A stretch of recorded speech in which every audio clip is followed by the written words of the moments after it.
Smooth, man. Come on in with them draft picks, man. I'm loving it. Fam. You know, it's funny because there's like a bunch of things going on there. I just sort of like to start off with things, Shanahan's crew, right? Shanahan's operations crew. 49ers have named and designated 2025 coaching staff. Coach Brian Griese retires. And then there's a lot of other things going on, too. That some of the things that John Lynch said today. Anyway, touch upon anything. Anyway, without wasting any unnecessary time, the Niners head coach Kyle Shanahan has assembled the field generals he feels are capable of molding and enhancing the 2025 Niners into a red and gold machine that they were just recently, that will get back to dominance in the NFL. But ongoing talks with Greg Greenlaw. When I hear the word ongoing talks with players trying to get their contracts finished, the first thing I get is this sinking feeling. Oh, how long is this gonna last? You know, and then finally, but Coach Griese, who guided Brock Purdy from the beginning of his time will step away from the game for personal reasons. We're going to go to the phones for your opinion on Shanahan's hand-picked coaching staff. Also, do you expect any setbacks from the separation of Brock Purdy and the only quarterback coach he's had since entering the NFL? Then there's some other things here that I just added just the last couple of hours. I said, my God, I said, Kyle, I wish you guys would have said this yesterday. I was whipping this stuff up. But we got to go. I got to get your opinion on some of the people Kyle picked out, though. This way, when Jalen comes on here, Ronbo, man, I'm not blaming nobody but Kyle Shanahan, man. He picked out them coaches. He put them players on the field. It's his fault. You know, when he does that, I don't really have a good argument to gauge back at him. I sort of stall him sometimes. Don't tell him I said that, though.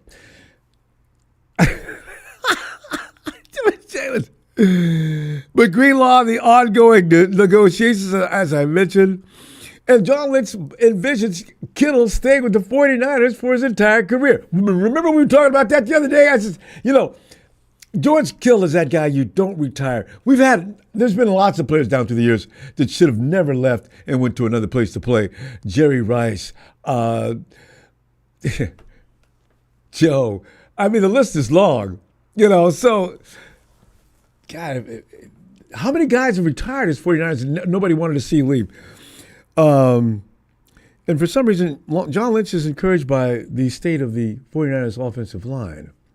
Him and Kyle, when it comes to the offensive line, they've always got something to say that's just not encouraging.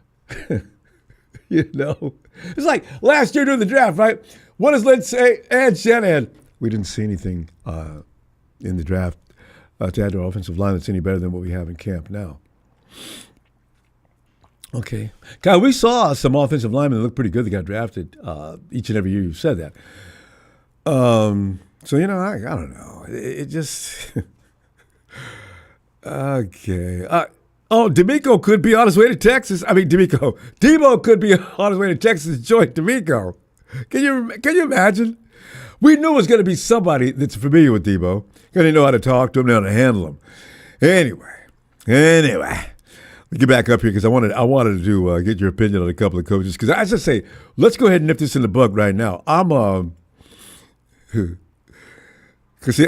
guy that's always the apologist for Kyle Shanahan, so I need to know what I'm getting myself into this year. Let's see. I got my list here. Hold on. Let me. Where do I start? Because I got a long list of people here that I won't go through the whole thing though. But I will mention, though, just real quickly, the entire staff, all right? Shanahan Zuku, Colt Anderson, assistant special teams. You and I both know special teams is a real big problem with every last 49er fan, right? Who is this guy? Colt Anderson. He's an assistant. He's not the head guy. Ronnie Blair III is on his way back, special teams quality control. Quality control is a good position for these guys like Ronnie Blair. He's going to see to it that if you're not doing a good job, we're going to find somebody else who can. Gus Bradley, need not say much more. Ray Brown, defensive backs. This guy is important to me because the fact of the matter is that unit was doing pretty well last year. Can we improve upon that? Chris Forrester. Hey, Tony, Chris Forrester, some of these guys have changed their status, by the way. Chris is one of them. He's assistant head coach, offensive line. Assistant head coach. That's where Staley was last year. Joe Graves, offensive assistant, quarterbacks. He wasn't there last. That's his new position as well. Patrick Hagedorn, chief of staff, football. I have no idea what that role implies. Leonard Hankerson, another guy who changed roles. Wide receivers, passing game specialist. This is concerning. He did a good job last year, though. I looked down through what he did. Andrew Hayes Stoker, offensive assistant, wide receivers. Clay Kubiak. How many Kubiak brothers do you know there? How many are there? Does anybody know? Every time I see this name, don't tell anybody I told you this. For the last couple of years, I thought it was the same Kubiak. I didn't know I didn't know there's a family of 20. I said, Clay. Oh, you guys are an entire clan of coordinators and coaches. Okay, now I get it. Anyway, he's going to be the OC. So there you go, Jalen. Everybody's been crying about Kyle Shanahan needs an OC. He's got too much on his plate. Okay. Clay's going to take some of it off. Clay Kubiak looks a lot like Mike McDaniels. Do you see him? Kyle likes these nerdy, I guess, because the guy looks like a super nerd. That I'm kind of happy about that, because imagine he knows things about offense and X's and O's that the average individual does not. Mike Lombardi, oh God, I don't know about that. Sometimes coaches pick up people that are available, not necessarily good. Jake Lynch, I've got nothing more to say. Defensive quality control, he had to start somewhere. All right. I just wonder though, had he been able to get a job had his dad not been the GM of the 49ers? Okay, I'm no negatives. Jake could be very good. Greg Scruggs, assistant defensive line. Jacob Webster, he's offensive line, offensive quality control. There's a lot of guys. As I say, how many new titles here? Mike Lombardi, Clay Kubiak, Leonard Hankerson. These guys all got raises and change in positions. Joe Graves, offensive assistant. Some guys I haven't questioned though. Anderson joins the 49ers from the Tennessee Titans, where he spent one season as a team special teams coordinator. He's not the head man, though. So, he joined the Titans after starting his NFL coaching career with the Bengals, where he spent 4 seasons, 2020-23, as an assistant special teams coach. Yeah, here's the thing. The reason there's no reason to stress about this is a lot of these guys are coming in under coaches that do know what they're doing, so they can there'll be lots of teachable moments they can learn from. So I guess there's no reason for alarm. Ronnie Blair is coming back. What was that Sally used to say I used to really enjoy? When you want to win, put Ronnie Blair in. I used to enjoy that so much. Ronnie's back. I just wish he could still play. That guy was so good when he come in. You talk about a guy that put out fires. As soon as Ronnie Blair walked out of the field in any substitution role, he'd get the job done. Sometimes even better than the starter. So Ronnie's back. Gosh, Bradley, need nothing to say about Bradley, man. Him and Saul are going to be a force. And then you got this guy Brown. I had a problem with him. As I mentioned, Chris Forrester. No. Ray Brown, defensive backs, cornerback. Yeah, who is this guy? This is his first season with the 49ers as the team's defensive backs, cornerbacks coach. He joins the Niners after 15 years of collegiate coaching experience. Spent the 2024 season as a secondary coach for Boston College. It's a good school. All right, we'll see.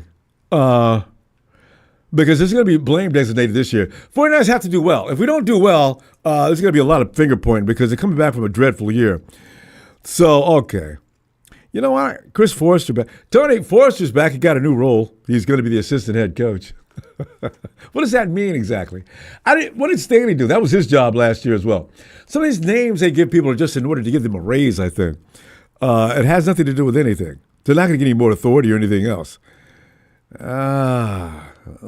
You know what, though? Chris Forster needs to get a little more love, though. When you look at the 49ers offense, this is 11th overall season with the Niners. The first is assistant. I look at his numbers, of which I was not aware of, because you don't look at stats. It's not a rolling thing. Some people do, but I don't.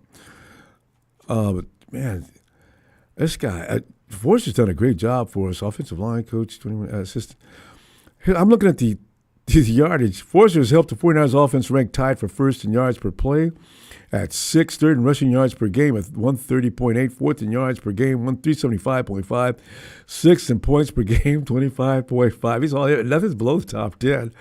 Tied for sixth in yards per rush, 4.5, and seventh in passing yards per game, 244.7 from 2018 to 2024.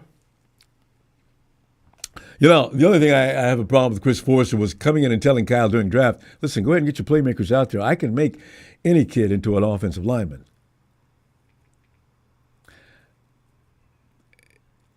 He could be telling Kyle that now, and John. John's happy with what he sees with our offensive line.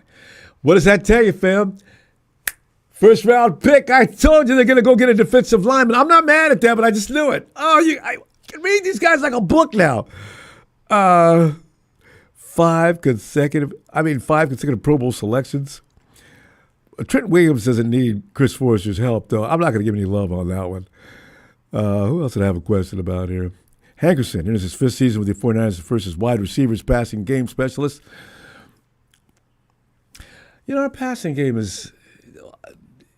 it's hard to say who's to get the glory for that, right? You know Kyle Shanahan's making the play calls, but when things go south, you blame Kyle. But Hankerson in his 5th season with the Niners as wide receivers coach, spent the previous 4 seasons with the team as wide receivers coach, 2022, 2024, offensive quality control, 2021. Our wide receivers have not suffered. Nah, not really. So there's not a lot to complain about. Get yay or nay on Kyle Shanahan's offensive, his coaches. And if you have any questions about him, Kubiak in his 5th season with the Niners. It's good to have, if a guy knows Kyle Shanahan really well, he knows how to be able to go to tell Kyle Shanahan, Coach, you know what, I don't think that's a good idea. Why? Well, blah, blah, blah, blah, blah, blah, blah. That's a good point. Yeah. So, you know.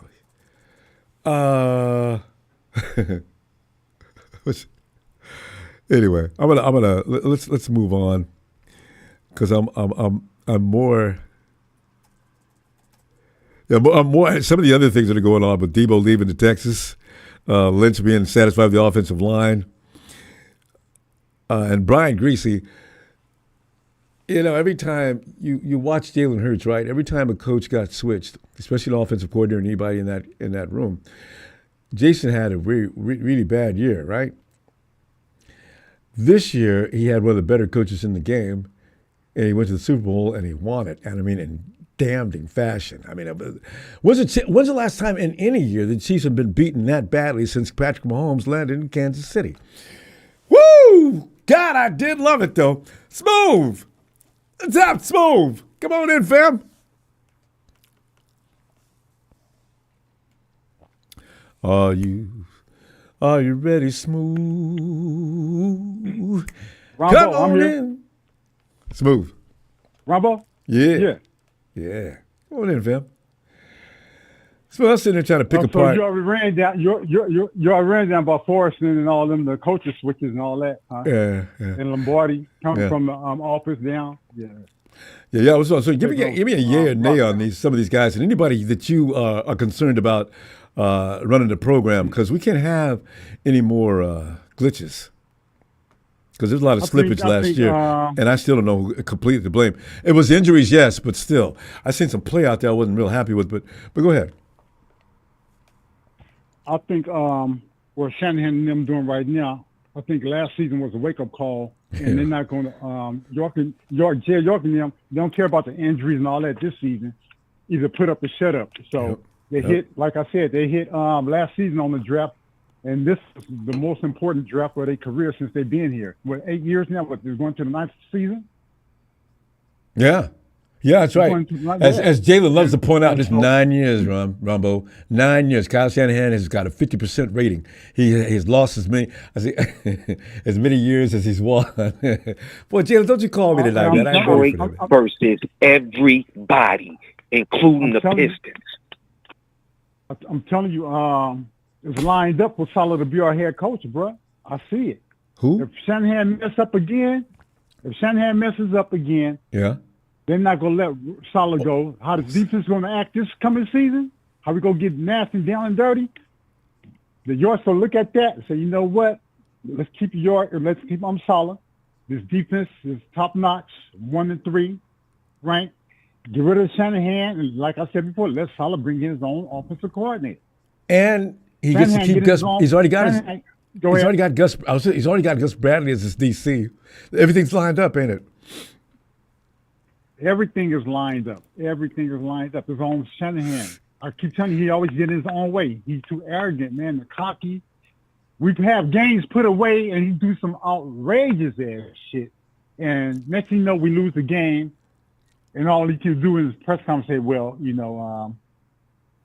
go try even harder. It's my fault." I'm tired of hearing about my bad and all that, man. Smooth. Have you heard him say it's his fault though? I mean, because I've never heard Kyle. No, he's not going to say it. He's not going to say it. He's not going to say it. Somebody have to go down there with some steel-toe boo and kick him in his ass and wake him up. I'm serious, because the coffee ain't doing it. Yeah. He needs some steel-toes. Well, anyway, yeah, I got my rank and my teams ranked down of the draft order. So if you want to ask me about any, you run it down. I think we're going to make a trade. Okay, I got Tennessee. I got every team what they need in the draft. The first round pick, I got Tennessee going quarterback. Which quarterback, I don't know. I don't have the names. I'm just going by position what they're going for, and I get the names later on. Tennessee's going quarterback. I got them going quarterback. Garrett's gonna be leaving Browns, so I got Garrett leaving. They're gonna go edge rusher. Giants, you're gonna need a quarterback. New England, they need an offensive tackle for young rookie over there. Well, he's not rookie no more, going to his second year or whatever. New England, offensive tackle. Jacksonville, they need a defensive back. Vegas, they need a quarterback. Jets need a quarterback. Tampa need an edge rusher. New Orleans need an edge rusher. Chicago, guard or center offensive tackle to help their quarterback, because he took the most sacks of any quarterback in history as a rookie. San Francisco, we can go defensive back, D tackle, edge, linebacker, or guard. We can't go wrong either or. But like I said, I want defensive back Williams from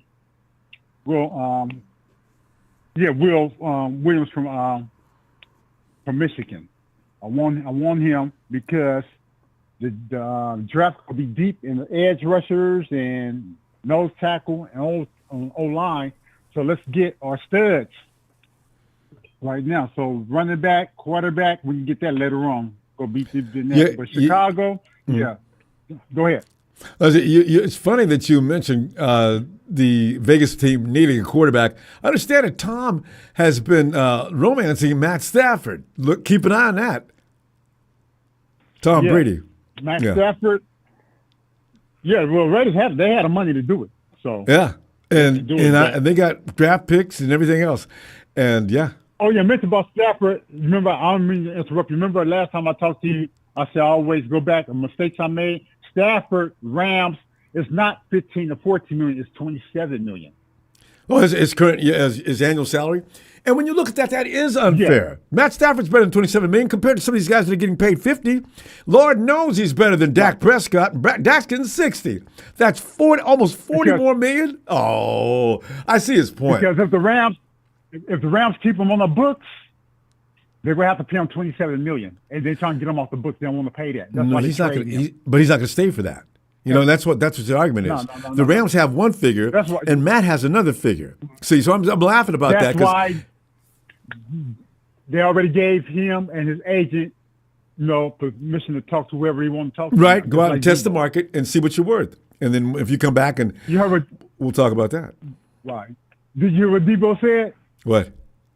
On his Instagram, whatever. No, I don't read Debo's because he. Yeah. Well, anyway, Now, well, I'm so tired of him and IU. I see. That's why I now couldn't he's read saying he didn't say that. That's all rumors. All that they came up about what he said, he said that's all rumors. See that? He said I don't want to feed it. I'm like, man, you know it is what it is. You out of here. All I know, you out of here, Brad. You overweight, man. You look like Porky Pig 0.3. I mean, know, Devo. and you've created this mess. You've already that's it. It's over. You burned some bridges. Let me run this down to you. I'll let you get your other callers too. I got my sleepers right here. I got well, he's really no sleeper, but as I was looking at the draft board, I see Campbell. He gonna be gone. Let's see, Kevin Banks. He may still be there for us. Josh Simmons. I don't know if he's gonna come back from an injury, but he's the best offensive tackle in the draft. And he may end up going to Carolina Panthers. They may take a go on him. Okay, but everybody keeps saying who's the best OT and the best OG. Yeah, before he got hurt. Yeah, before he got hurt. Okay. Because I haven't heard his name. Yeah, before he got hurt. Okay. Yeah. But my sleepers right here, I have DeQuan Felton, Virginia Tech, wide receiver speed demon, 6'4", 223. He got a 36-inch jump. Yeah, 30-inch vertical jump. His broad, 11 feet, and his 40 time is 4.42. Not bad, especially at that size. And Virginia Tech, yeah. And strong boy right there. And my other one, I got Tootin. He's Virginia Tech too. He's a senior, 5'11", 209. His vertical, 40 inches. In 2024, he's a running back. He had 183 carries for 1,059 yards and 15 touchdowns. He averaged 6.3 yards a carry. Running 23 miles an hour at 4.3.2. I always love a human being running that fast. There's a lot of dogs that don't move like that. I know because I've been chased by them. And 0.33 missed tackles. Wow. That is shifty. extraordinary. I looked at him like 2 days ago. And my last one I got, only other sleeper I see that's good, he's offensive tackle, Charles Grant out of William & Mary. He's a 2 FFC All-Time American 2023 and 2024. Lean, explosive, good feet, motor, mean streak, offensive tackle 6'4", 300 pounds. Okay. And also can play center. Also can play center too. Because Jake Brindle, you hear the conversations about Jake Brindle, right? I don't know whether the 49ers, why are they talking about him in the way that they are? It's very strange. You try not to take too much of what you hear right now with a grain of salt if you do. But Jake Brindle's in the conversation, and it seems like the 49ers are feeling what everybody else feels. Jake Brindle's not the guy you want at center. No. They're going to get it right, though. We still have a lot of time left. They're going to get it right because, like I said, they can get that in the draft or they can go after Atlanta Falcons, because the Falcons I think he won't play like one more year. Yeah. No, he's younger. No, Falcons, I had the cap problems. Oh, they're way over the cap. That's why. Yeah, way over. I was like, wow. How'd you guys get that far in the hole? I remember you specifically saying, "Why are they releasing him? A good center like that?" Yeah, I said, okay, it makes sense. Didn't know about their financial issues.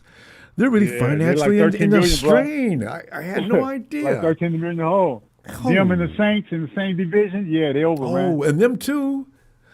I don't know what they will do on draft day. They probably make some trades up and down, but a lot of the key players that they have on staff, they're gonna be walking. They just go replace them with draft picks.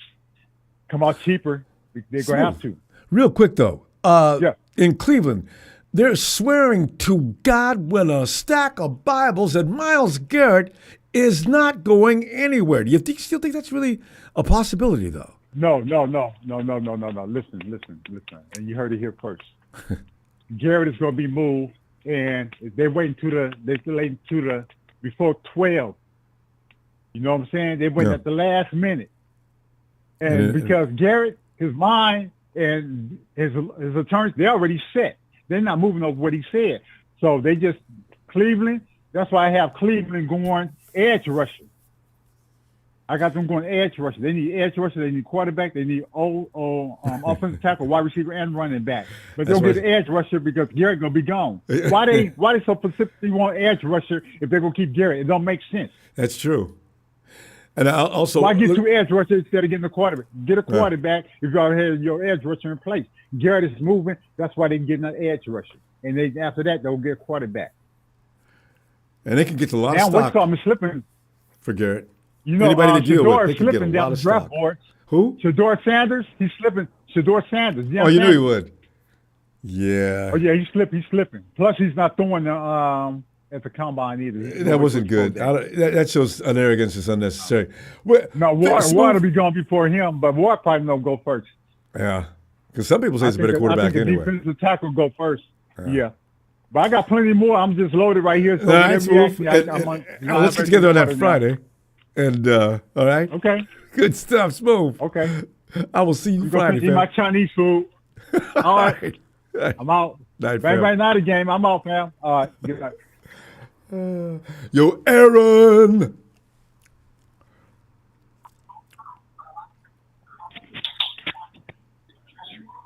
What's up, Ronbo? Aaron, then somebody pointed out here that nobody's happy with our red zone failures. We're switching coaches and things like that. Do you wonder, in the grand scheme of things, is making these guys move about and move them up in position is going to make any difference? I saw some people that got moved up in position that weren't doing a good job in the first place, and then I said to myself, why are we giving him a change in position? Is he getting a raise? Are you impressed with any of the coaches that have moved around and the ones we picked up? And also, any other thing you want to tag? There's a lot of stuff that came out today, just spitballing about. And you see John Lynch is happy with the offensive line. As Smooth just pointed out, we're probably going to get a defensive tackle. I think you mentioned Jake Brindle the other day. Yeah, go ahead, fam.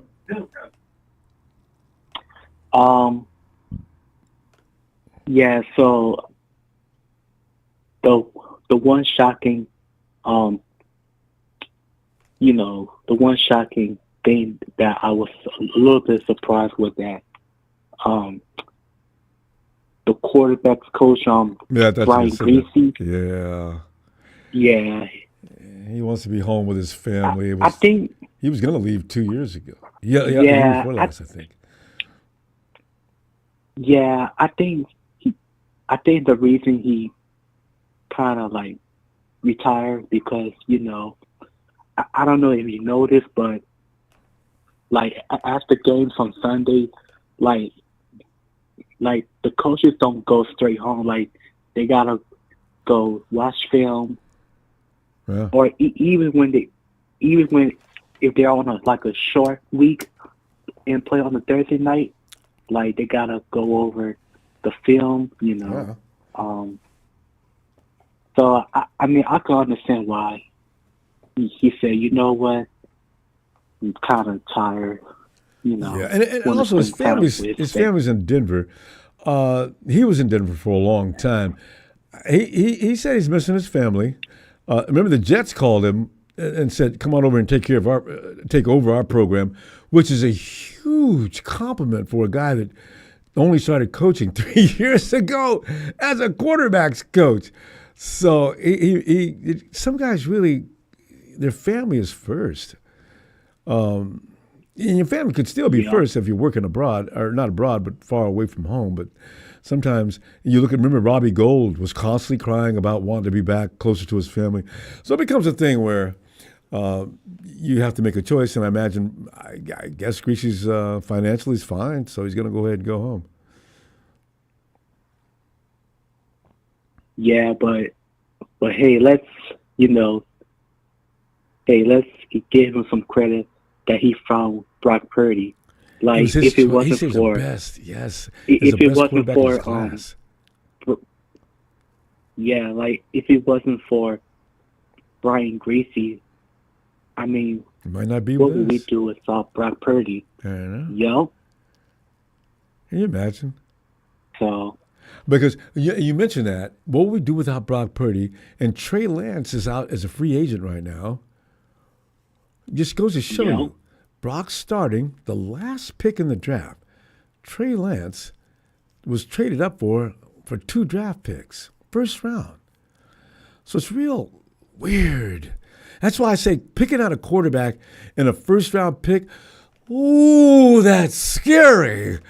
God, hey, you know what? Trent Baalke, I feel you, man. I should get mad at you because Trent Baalke has no capability whatsoever in a first-round pick. I'm sick and tired. Now I understand a little more clearly. That is the toughest round to navigate in any professional sport. Football depends so much on the quarterback. You go in there and you pick a first-round quarterback. You give up a lot of assets. You give up picks. You pay him first-round money. He comes in. He's not the guy. Aaron, chances of quarterbacks being the guy in the first round, they're no better than they are in the second, third round. Maybe a little better because they did a good job in college. But there's no promise his skills translate to the NFL. Oh, that's scary. I know. But yeah, I mean, man, we got very lucky with Brian Griese found Brock Purdy, so hey, let's give thanks to Brian Griese. I know. So, you know, let me ask you this question. 49er is that T? Muttley. You mean that dog, Muttley? Anyway, 49er Muttley says, Trey's available. Would you sign Trey again? So he knows our program, right?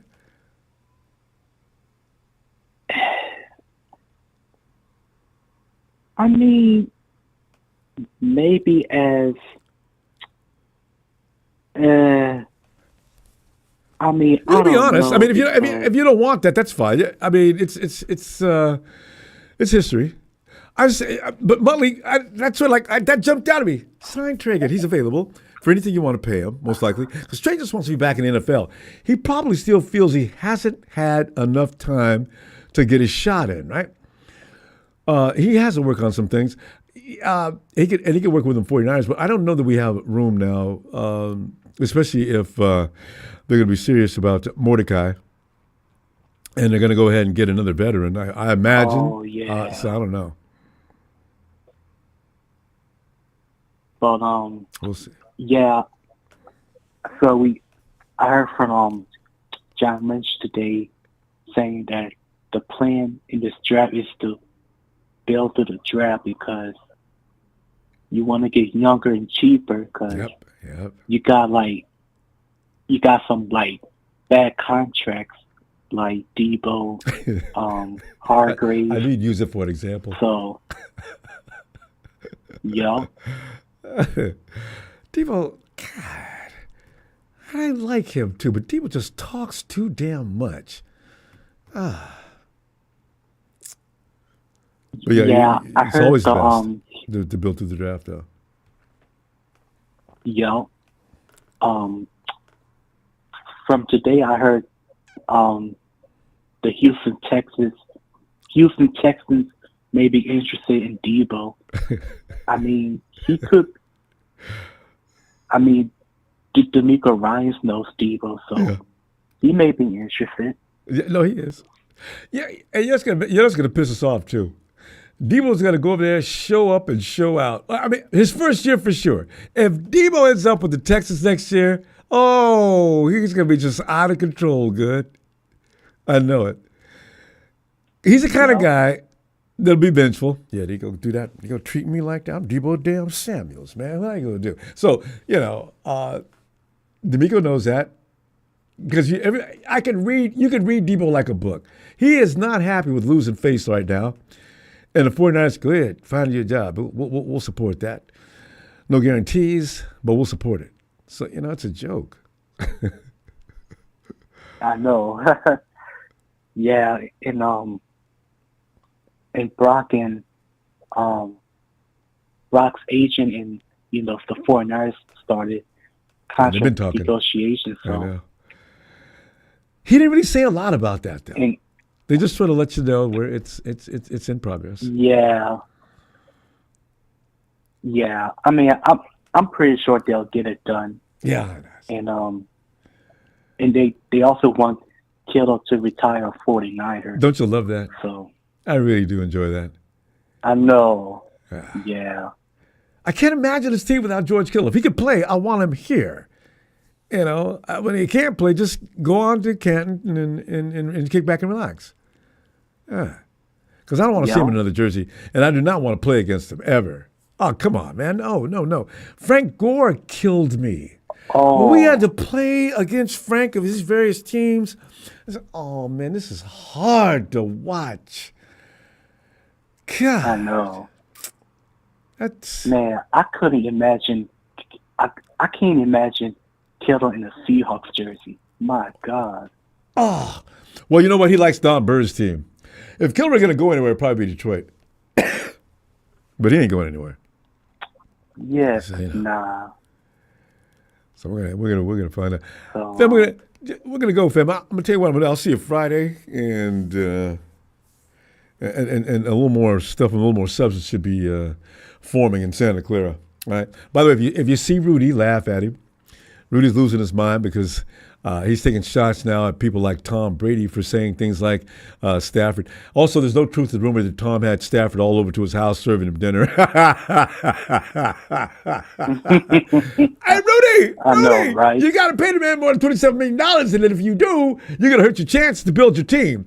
He's 37 years old. By that team gets old enough to win a championship, he'll be 40-something years old. Oh! You know, anytime I get a chance to take a shot at Rudy, I'm going to take it.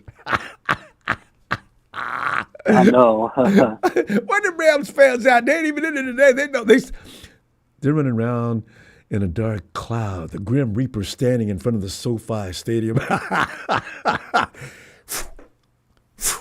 just cutting things down. Death to the Rams. Okay, let me stop. All right, Ronbo. Not All right, have a good night. You too. Then you got to know how delighted I am with the Rams struggling. Oh, Stafford leaves. That team is so, they are, we could run the eulogy right now. You're going to addicted to action, yes.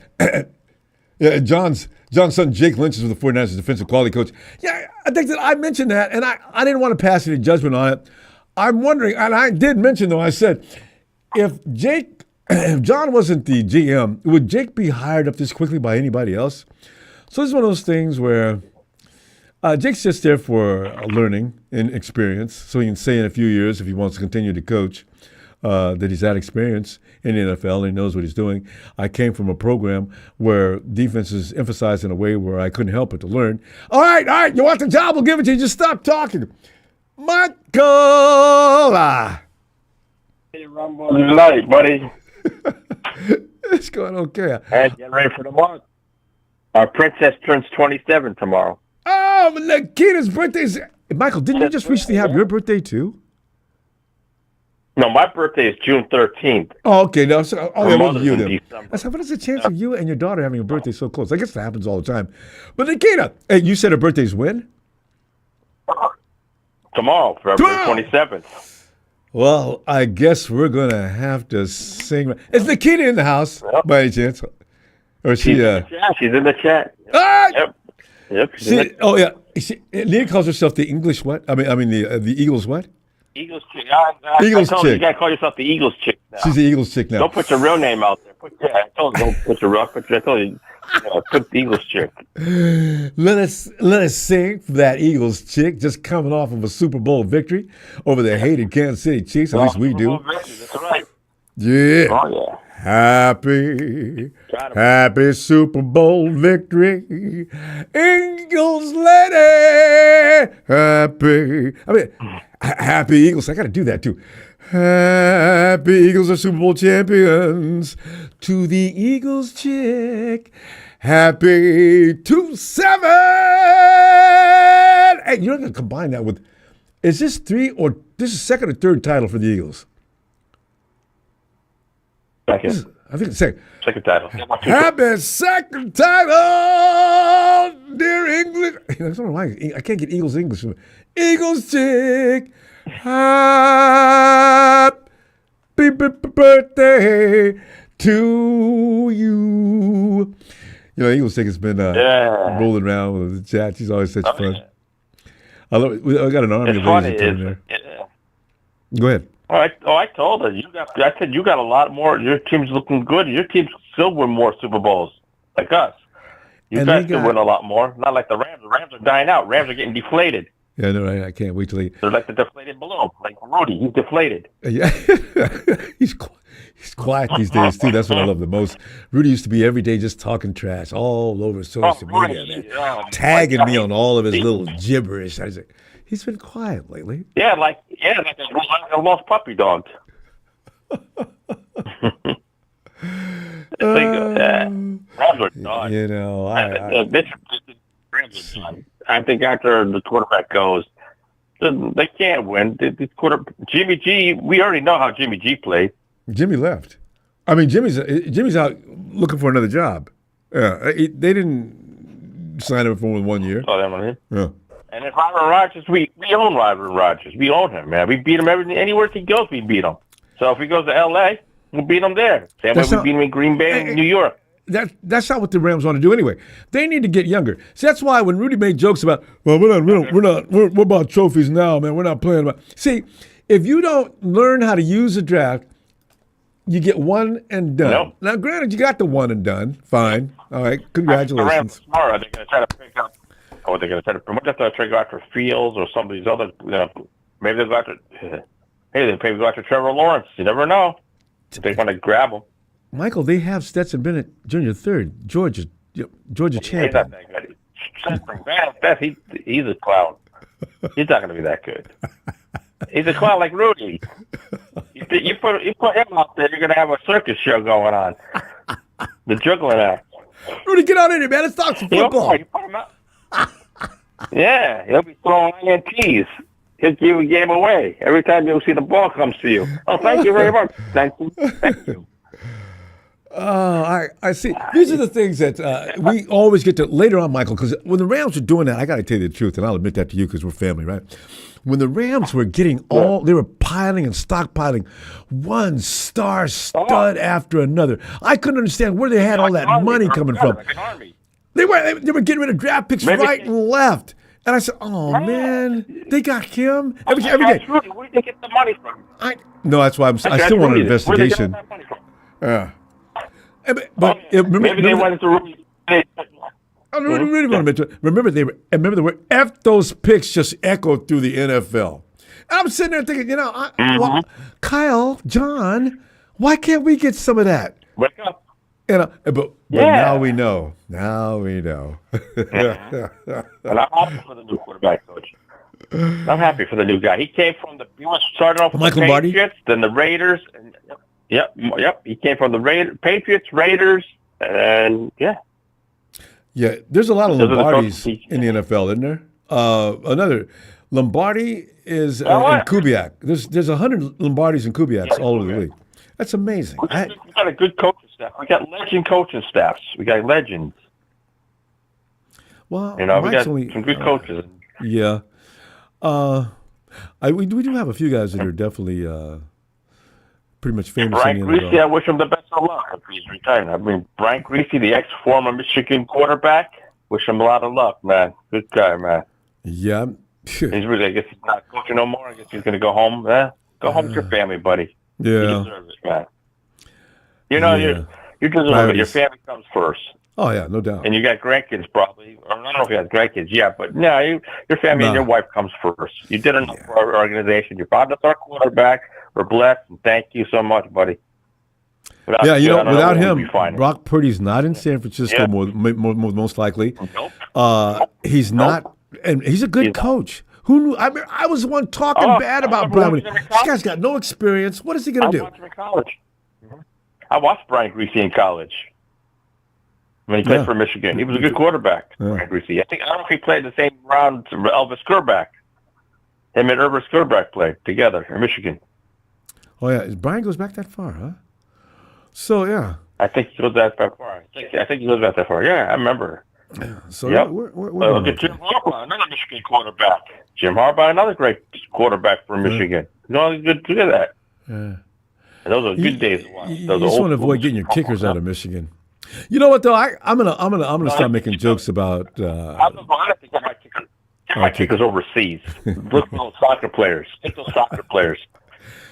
Listen, with those, Jake Moody was just having a hard time. He'd never been injured before, apparently, and he couldn't get himself back together. Yep. It was his leg. If it's anybody other part of his body, Mitch Wisnowski's another guy I'm concerned about. Moody needs a nice woman to massage those legs for him. A nice, good-looking blonde. No, you check type of wife. Get a nice, good-looking woman, buddy. They're like a Purdy boy. You got to be careful of that. You got to be careful. Michael, you know what my dad used to tell me as a kid? I was track and field football. He always said, "Listen, I want you. I'm gonna tell you the truth. You got to stay away from women during the season. What? They're bad for your legs. Yeah, you got to bad for your legs. Dad, what are you talking about, man? You never admit anything to your parents. Dad, I wasn't messing with no women like that anyway. Come on, man. Get away from me for that. You got to think when you play sports, you got to watch out. Yeah, but I like that kicker. Some people say they like that kicker from Miami. I like that kicker from Tennessee. I like to bring that guy from Tennessee in the Titans kicker. He's a free agent. Bring him in and compete. Yeah, he's good. He was a 98%. They've got to do that this year, though, Michael. You're right. There's going to be the competition has to go on, even in the kicking area. You know. Yes. Kicking. I just hope punting. I don't know what's going on. Mitch. I don't know what's going on with Mitch. They're not saying anything either. Back. I like that kid. Yeah, Mitch is great. I wonder if there's something behind it we don't know. You can't have a back injury and be a kicker. Like that. You who? Yeah, he takes a lot, and he hits hard too. He's not one of those weak punters. He'll knock you down. Yeah, you come running down the field. He's one of those guys. Yeah, and thinking you're going all the way to the house, and Mitch is out there. You're not. Yeah, you're right. Last line of defense, I like him. Punters, I like those guys. I like to build punter like that. There's not many. I'm trying to think of any others. No. Well, wait a minute. Remember that Raiders kicker, that huge guy years ago? Yeah, Pollock. Yeah, that's from Florida State. You don't want to run over. Yeah, you don't want to run into him. So. No, you'd be like running into a wall or freight train. It's hard to find guys like that, Ronbo. No, kickers are. It's so hard to find a kicker or punter. Yeah, kickers don't stay in the weight room. You got to get them from the UK. You got to go for some UK players. They're built. Rugby players, you got to look for those. Yeah, soccer players too. You got flexibility is a thing, Michael. If you can't be a big, strong guy and have good flexibility in your legs like that. No. So the Cowboys were lucky to get a good kicker. The Cowboys were lucky to get a good kicker. Imagine if we got a kicker like the Cowboys in our team. He would have been good. Oh yeah, I mean that kicker of the Cowboys. Michael, we're gonna go. Hey, let me see you Friday, and happy birthday to the Eagles, Jack. All right. Tony Wright, 49 Brian, Falcon Boy, Eric Wallace. Shout out to you, my Seahawks, bro. Shout out to all the 49 Empires out there. Have a good night, Ronbo. You too. Night, Michael. Vader!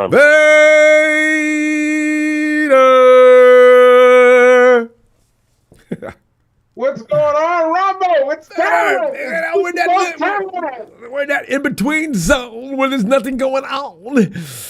But we got the combine. The combine's always exciting, just for the what do we call what kind of Olympics we call that? The tiny shorts Olympics. Who? Yeah, I wanted to talk to you about the combine, man. Oh, go ahead.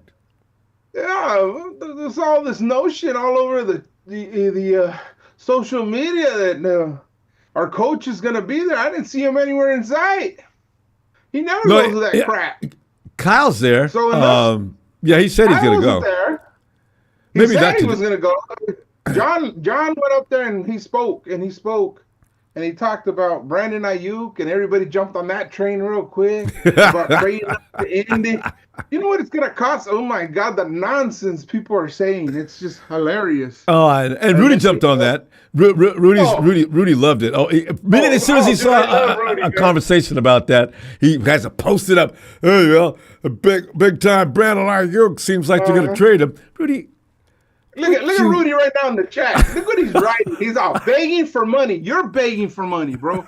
You've got what is that other defensive tackle that they have? Jones? Was that his name? Both of them are expensive. No, they paid him. What did they pay him? $10 million a year or something like that? Vader, their offensive line, both sides, offensive tackles. Those are expensive. Those are expensive, and they have no. I don't think they have cash capital, bro. There's something going on there. That's why they don't want to pay Matty Stafford. Yes, sir. And then the coach actually came out and said, Jimmy, don't leave the building. Sit right there.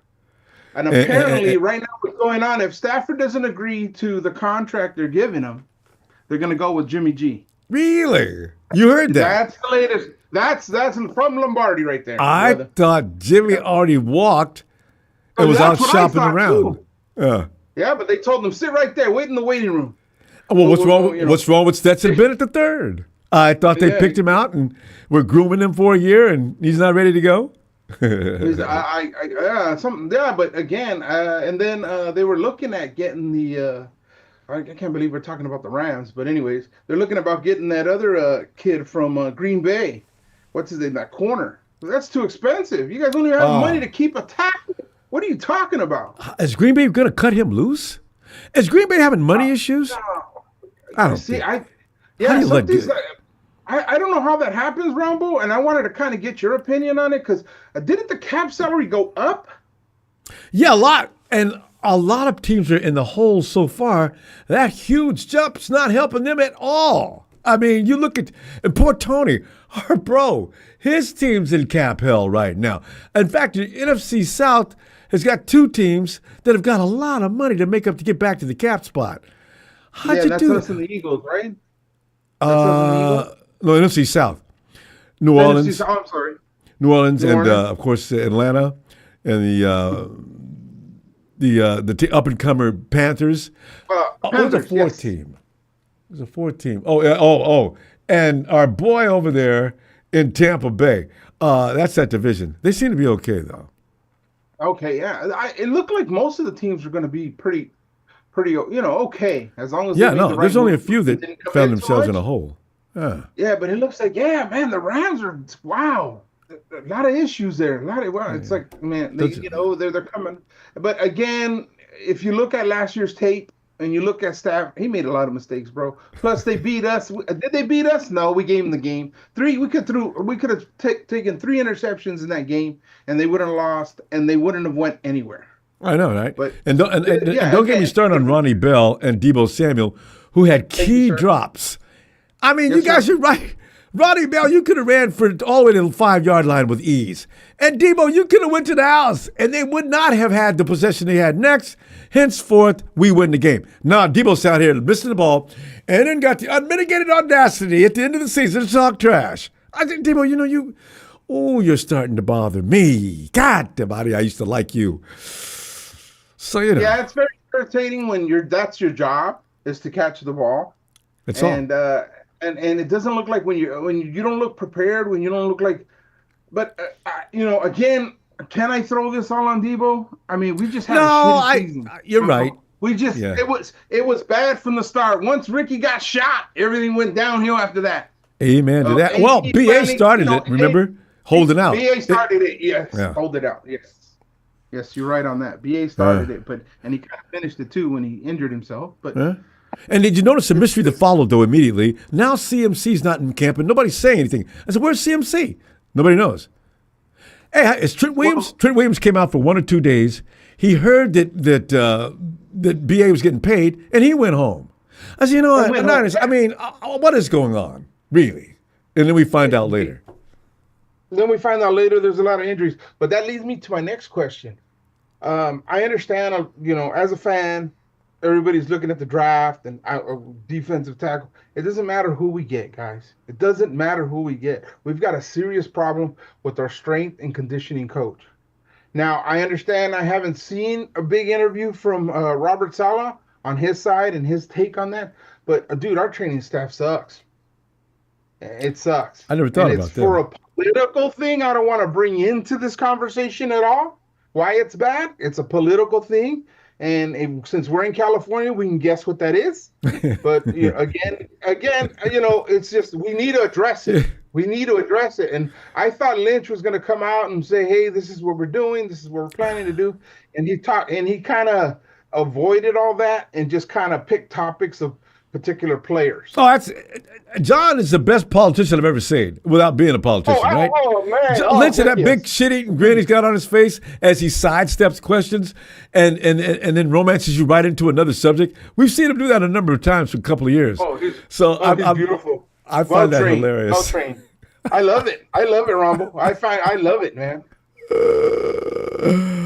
I said, John, we know what you. I saw what you did there. That's not an answer. Why? Because like you're saying, that's an issue. And when reporters bring these things up, him and Kyle does it more obnoxiously though. Kyle will put the hat down over the eyes. Well, it's not. That wasn't my intention. And if you misunderstood that, that's not my problem. Kyle likes to talk bad to reporters. I find that amusing sometimes too.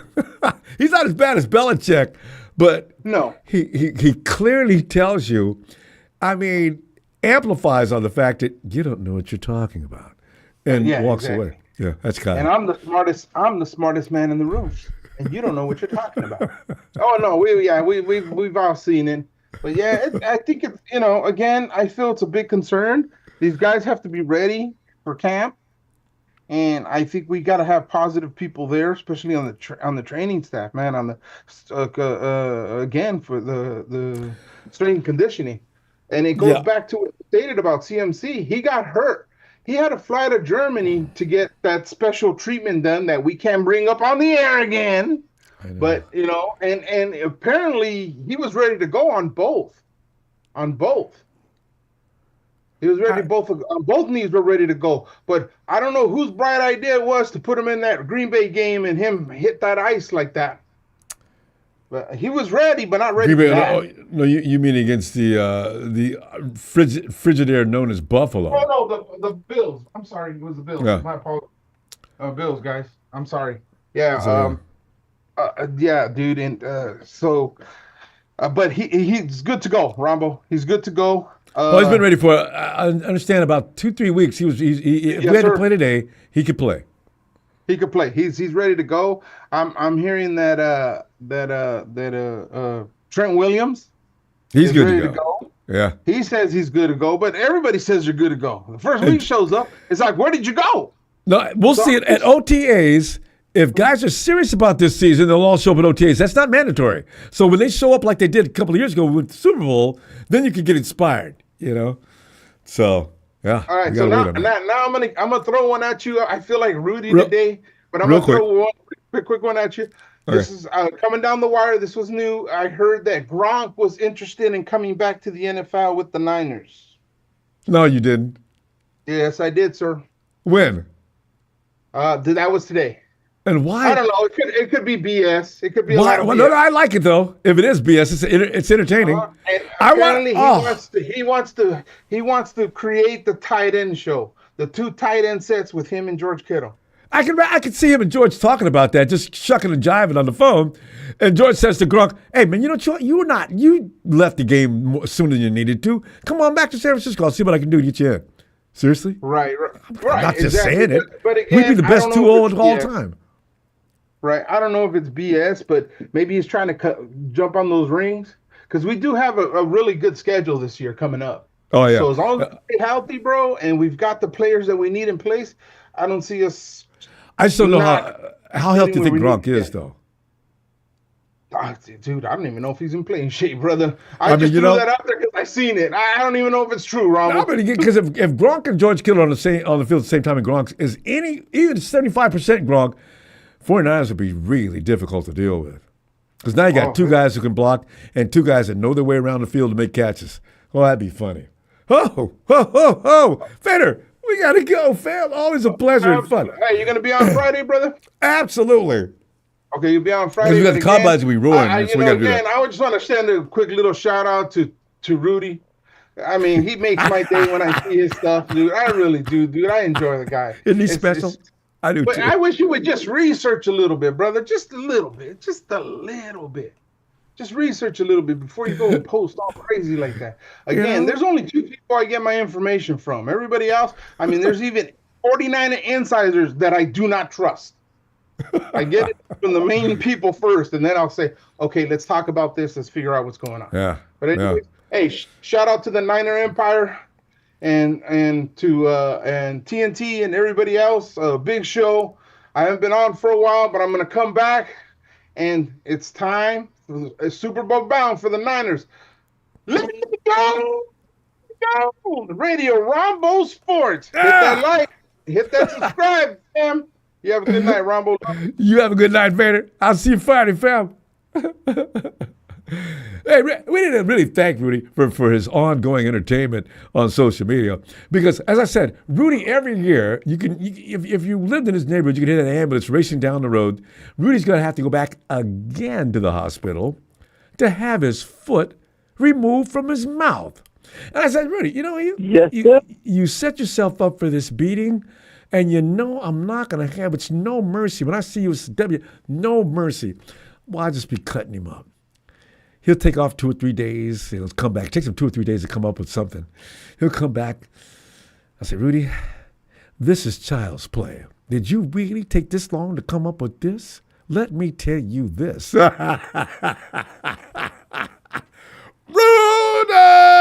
Oh! Eric, get in here, man. We were talking about monies and having to deal with your situation with the Hawks.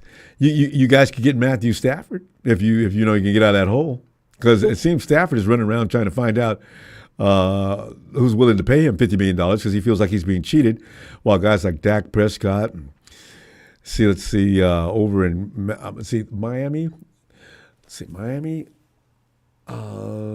Jacksonville, Green Bay, all these guys.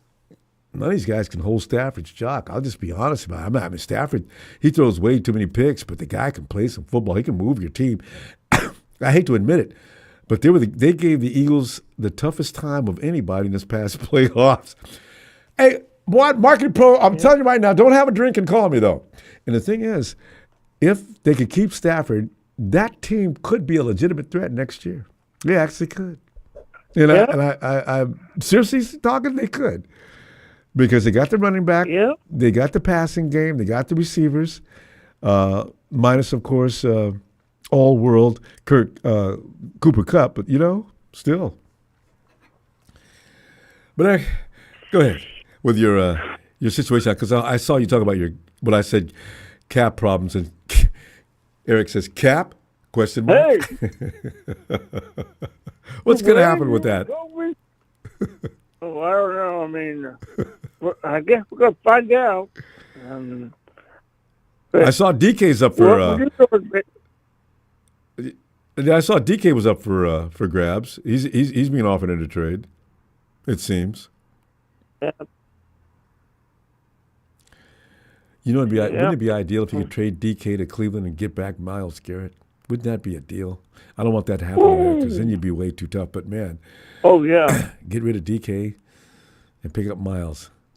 Eric, the owner in Cleveland is telling everybody to back off. I'm not dealing Myles Garrett, whether he likes it or not. And automatically when he says that, look, man, whether he likes it or not, if he read this, he is definitely going to press you to get him out of there. So, Yeah. I don't know. And Ian Sharp says no one's going to trade for Kupp for that money. See, this is Eric. This is what I love about the Rams, and the Rams have paid these guys these blue chip salaries, and now they're going to have trouble trying to move them. Now Stafford's out running around every place, knocking on a door and asking if anybody can use a quarterback. I need $50 million, and the Rams are banking on. Well, he's going to knock at every door he wants to. He's not going to get $50 million. He's 37 years old. When Tom Brady has already made a move, Brady will pay him. The Vegas club's not going to be they just need somebody to come in and run the offense. They're not worried about losing money. Yeah. And can you imagine how that team will be picked up with Stafford coming over? And now they know they have a quarterback that helped them win. That's a good move by Brady. Yep. And so Stafford might go to the Raiders. Yeah, if Brady has his way, yeah. It seems Tom likes him. Yeah, and Pete Carroll would have another great quarterback. It would have another pretty good quarterback. I keep forgetting Pete. Yeah. Pete's in Las Vegas. Yeah. Because Pete can put a defense together for you. So that would actually help the Raiders a lot. All he needs is a quarterback. And if he ends up in Vegas, he's good. Yeah. We could see a big improvement on the Raiders next year just by Pete being over there. So that's going to be interesting. Well, Las Vegas is trouble right now. Because when you look around the league, the teams that you know are going to do well next year are the ones that got beat up last year. Usually that's the way it goes. You get beat up one year, you come back another year. If your team has any potential whatsoever, they'll make adjustments usually and come on back. So, Hey, and does it look like you're going to keep Geno? I don't know. I mean, I kind of hope so. But if we don't, we better go quarterback early. Wait a minute. You made the playoffs, didn't you? Are you? What's your level? Where are you picking at in the draft? I think we are 18. Well, that's think. right. Yeah, Rams got us. Actually, the Rams they've had a couple of good drafts though, so we'll see what they do this year. That might have been just luck last year. Oh, by the way, Eric, they got rid of that guy. He's got a GM job with who did he go to? Anyway, the guy that made all those blue chip picks. I mean, those are good picks last year. About 3 or 4 guys. He did so well, he got a job somewhere else. I forgot which team. But they don't have him picking out players from this year. So whoever they got doing that job this year probably won't be equal to the guy they just lost.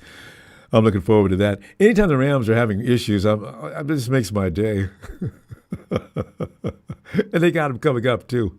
Stafford's not going to be happy. Yep. What, Eric, can you see this? All right, Matty says, I'm going to play one more year here, but damn it, this is it. I don't know when his contract expires, but he'll pay for $27 million one more time.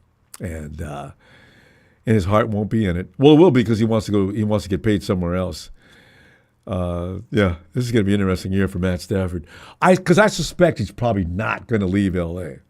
unless somebody really offers the Rams something special. Because you got to compensate Matt Stafford with some kind of second round, third round, maybe even first round pick. I don't know, but we'll see. Nobody's going to have a first round pick for Matty Stafford at 37, though. Yep. So yeah, the Cardinals are the team, though. Ooh. Oh yeah, they are pretty good too. They got that receiver that's got a year under his belt. Problem is, you just don't know which Kyler Murray is going to show up. He's a Jekyll and Hyde act for ever since he came into the league. Kyler's awesome this minute. He's so-so the other minute. Last year, running into the end zone.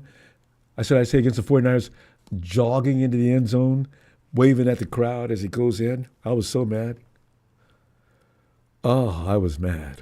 This is why we got to sign Dre Greenlaw and guys like that. Devondre, that was you. They got beat around that corner. Whew, man. So, personnel, it's really important, Eric. So, Eric, what else you want to add? Well, hopefully everybody's waiting for a good season of football. Yeah. Football's the season everybody works from. Baseball's coming up. I look forward to the World Series. NBA Finals is coming up soon. It's okay. Yeah. But you just do that to keep you busy while you're waiting for football to get back here. Yeah. So. Yeah. The Rams are dangerous. Why did you hide after the Rams swept you? Does anybody remember hiding after the Rams pulled off that luck up? Weren't I still coming in here all the time? Rams are dangerous is a very delusional. He's in a fantasy world all the time. The Rams have swept the 49ers once in maybe the last decade. maybe longer.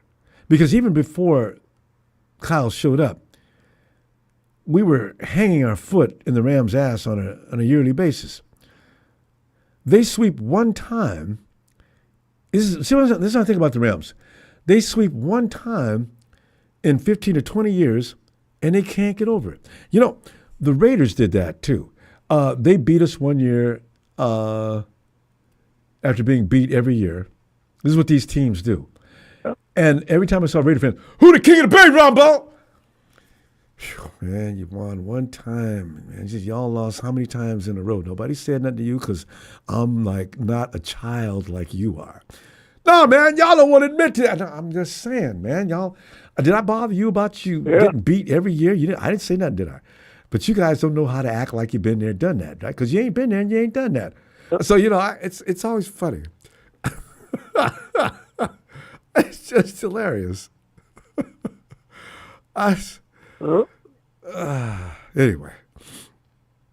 Hey, Eric, I'll be back Friday, and let's get together, right? All right, night. right, bud. Night.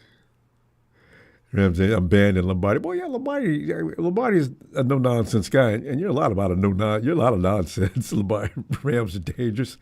Cause you just say you and your buddy Everett. I'm gonna put Everett on notice too. Next time he comes into Instagram and drops over his little stupid bobs. I'm thinking about. See, you know why I don't cut you guys? Because I don't want you to think that I'm bothered by your ignorant statements. I'm just letting you know. It's pure entertainment, Ronbo. You know, that's what I'm saying. You know why I'm having a good such time with the Rams defense? Because they make these statements and they come back.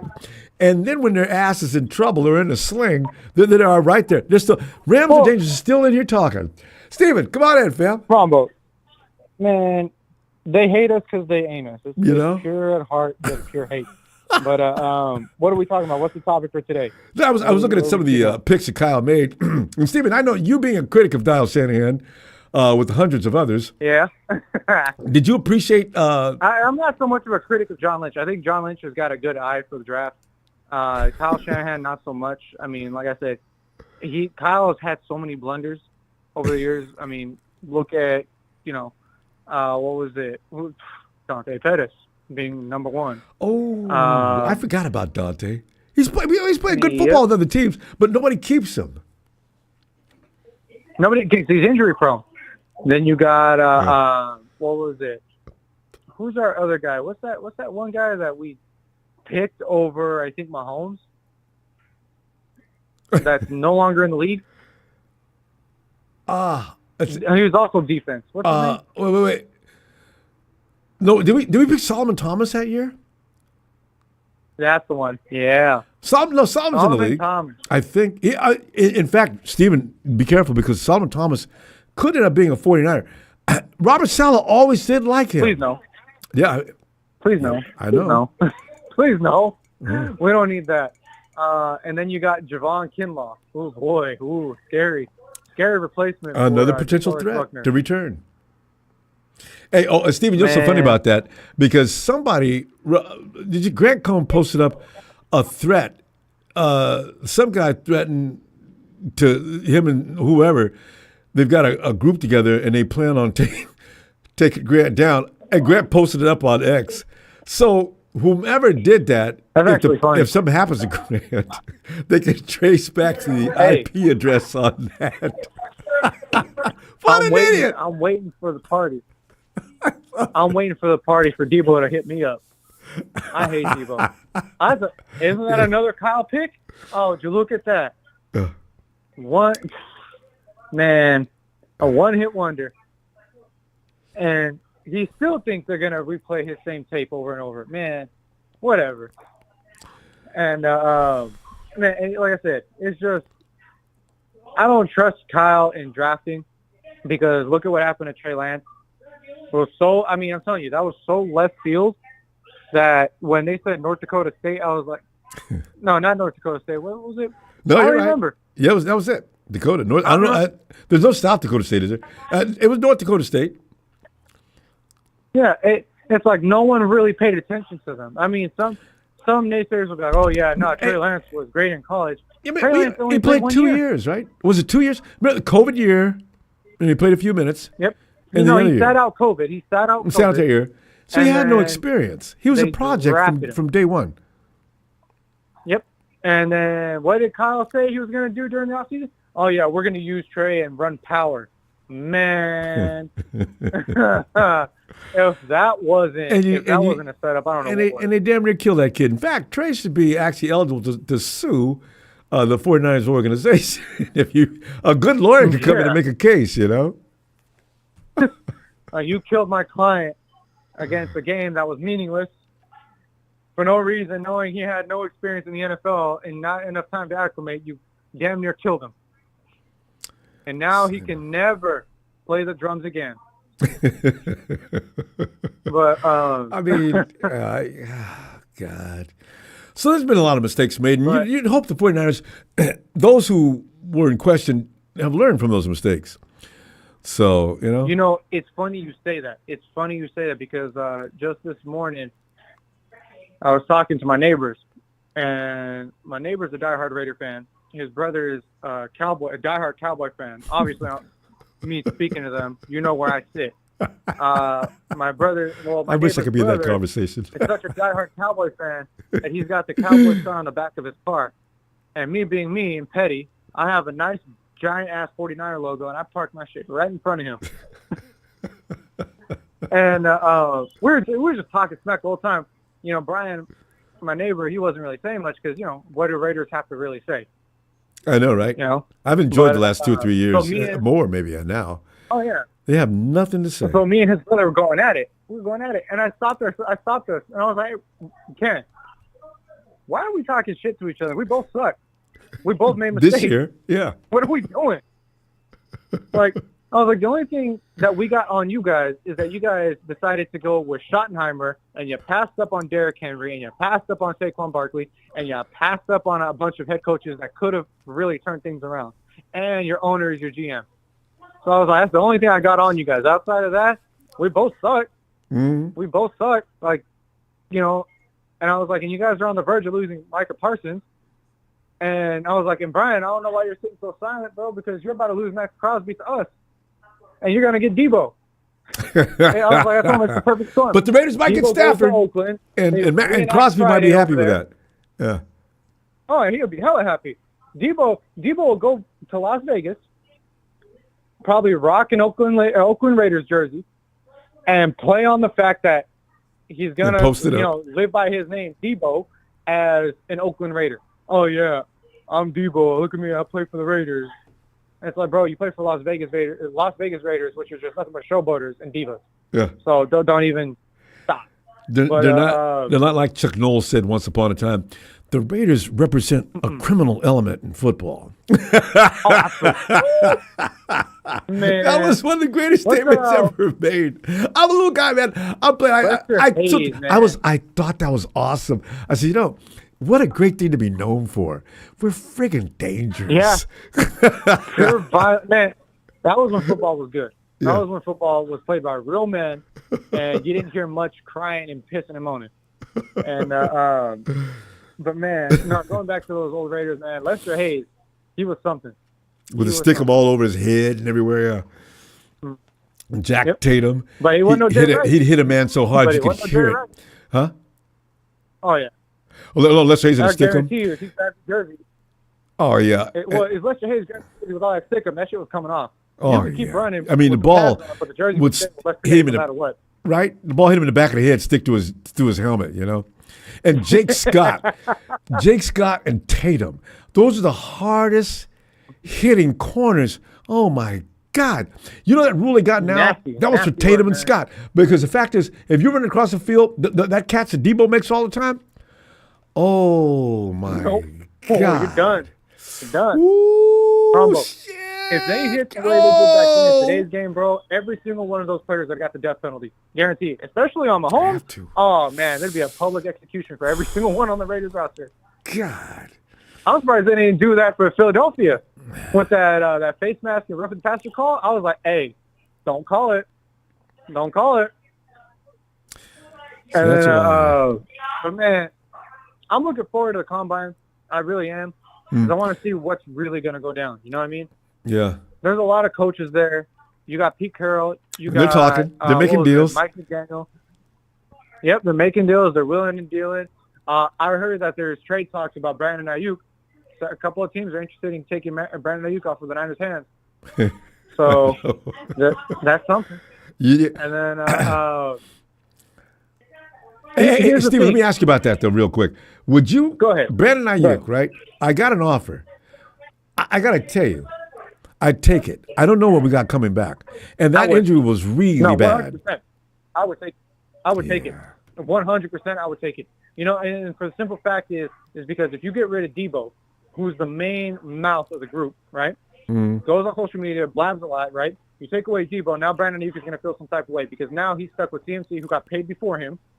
Now you got Brock Purdy, who is eventually going to get signed a good multi-million-dollar deal, who came back from injury, and he's going to feel like, oh, well, I blew out my knee for you guys. Like, you guys didn't treat me this way, X and X. And he's already exhibited that habit prior to him getting re-signed. Remember what got you there. Yeah, Juwan Jennings, bro. Juwan Jennings stepped up. George Kittle stepped up. CMC has been on par. Brock Purdy stepped up in the pocket. You know, our offensive line was doing good. It wasn't just you. It wasn't just you. You showed up in the regular season, but in the postseason, you were nowhere to be seen. I mean, you know. So that's just and Debo's game existed because of Kittle, because of BA. They're clearing out the field for him, and all he has to do is get run that route he loves to run, and the ball will be there. All you got to do is hit that slant. It was jet sweep. That's all he's got to do. The one hit wonder, the one trick pony. And he thought, oh, that's going to carry him. Okay, bro, go to Baltimore. See how that goes. You got Derrick Henry, you got Lamar Jackson, and now you're just another additional running back. Have fun. And not a priority. Who gets the ball? Fight over who gets the ball.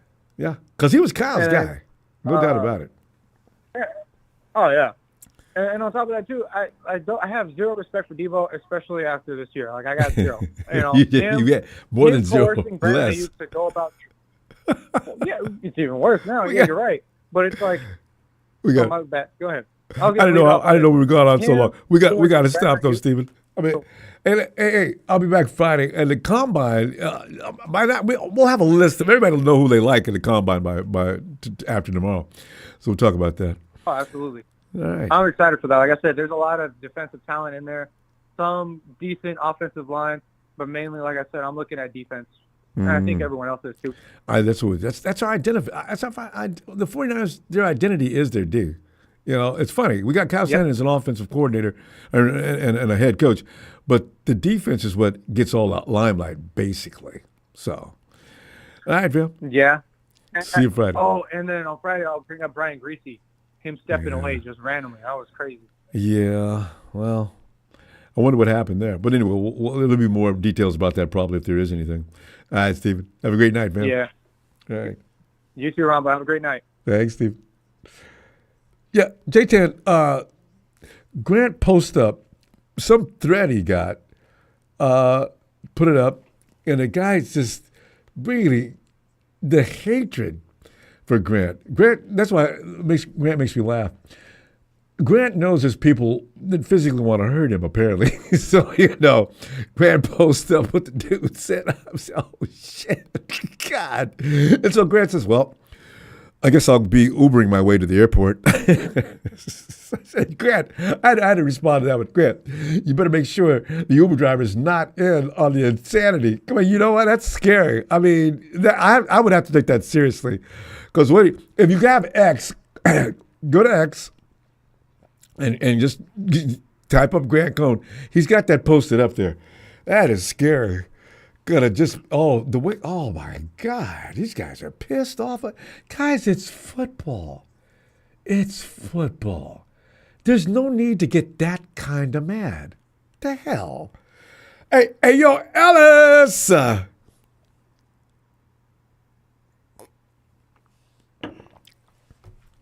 Hey. Come on, fam. How you doing tonight? The show. Yeah, we're just talking about. You know how I'm the Kyle Shanahan, been the Kyle Shanahan apologist for a couple of years now. So tonight I saw a chance where I want everybody to know I like to keep things 100. If Kyle's having problems, let's spotlight it. Kyle just picked out his crew. I see some questionable names that if we do have problems, I'm going to keep this list of people he picked out so I don't forget them. When I see slippage in any position, we're going to know that has something to do with some of the people Kyle appointed. But then again, I do realize there's not a lot of available help out there. If you're really good, you're probably already employed. So, But Ellis, if you did see the list, do you have any questions about it? And also some of the things that John Lynch said today about he's happy with the offensive line, or he likes what he sees with the offensive line. He wants George Kittle to retire as a 49er. And Debo does have the green light to go seek his own deals, but we're not giving him any guarantees. So Debo's going to be that guy this year. Every year we have that guy. This goes back. Well, you know what? They'll never take that back because George, Fred, they signed quietly, pretty much. Yeah. I mean, and I think Fred Warner plays football. And Ellis, you can appreciate Fred Warner plays football because he loves playing football. Now, he wants to get paid, but he doesn't put that as priority. He said, man, my agent going to handle that. Nick Bosa, same thing. His family's seriously about the money, but Nick doesn't want to be bothered with that, right? He wasn't really he did wait till, we had Nick, an hour before the first game started? He signs up and runs out on the field. I said, God damn. Nick, yeah. Oh. Part of you know what? Yeah, Nick and his was team, the most violent, actually, Nick about and his this. Team dragged their shit out. Yeah, him and Brandon Ayuk are like neck and neck.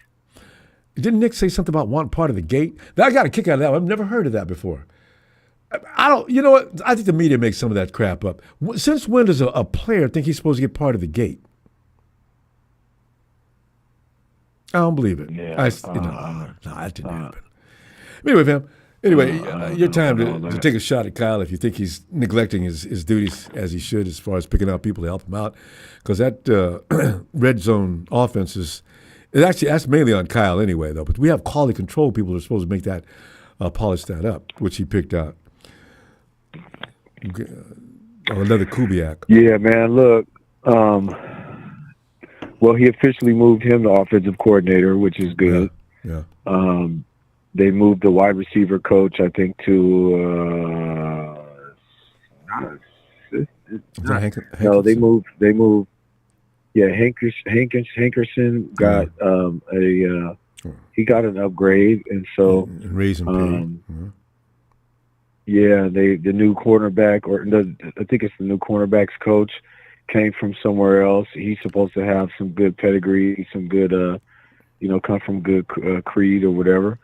And they moved the offensive line coach, or they just gave him the assistant head coach, I think, title. Forrester. Is that what? Tony's favorite guy, Chris Forrester. Forrester. I don't know why the fuck that happened, but hey, so be it. They just, some of the guys, I mean, they deserve to be elevated or increase in pay. So I figure, if they can add an additional titles and stuff like that, they can compensate. And they can keep them longer because I gave you another title and gave you some more money.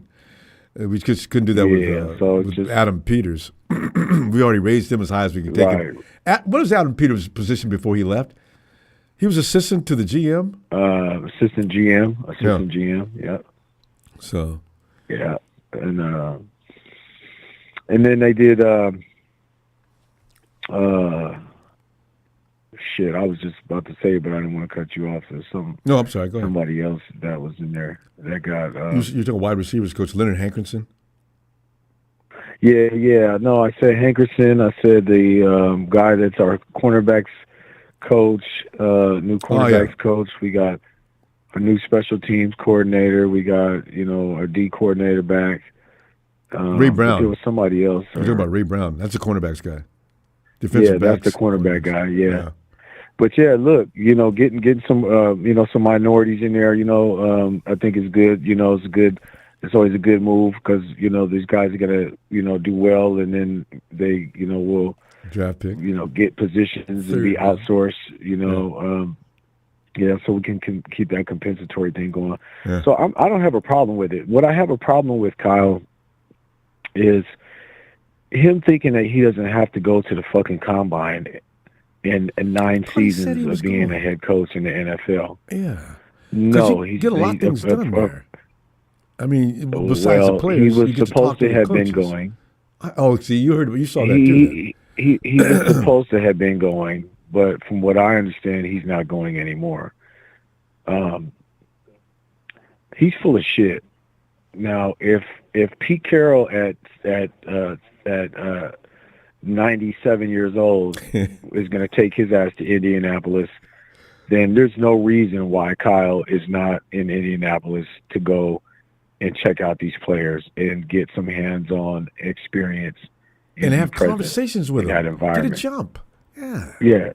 Don't put the shit on the scouting team and everybody else, because you're taking somebody else's opinion that you're supposed to be able to trust, but then it's like then they're the fall guys when the shit doesn't pan out, because it's like, oh well, you told, well, that was what I have.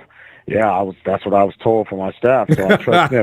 No, how about you take your? How about you? He's always going to blame the shit on someone else. Kyle, take your goofy ass out there and go and look at some of these players, so you can have your hands in and actually, you know what I mean? I mean, if you're all that and you think that you know the game of football so well, why don't you go out there and rub some shoulders, shake some hands, and get, feast your eyes on the future talent that's, going to be coming into the league. So you can, I mean, they got some players in there. It's a little dry in certain areas, but man, the defensive line looks real good. The running backs look real good as far as the depth.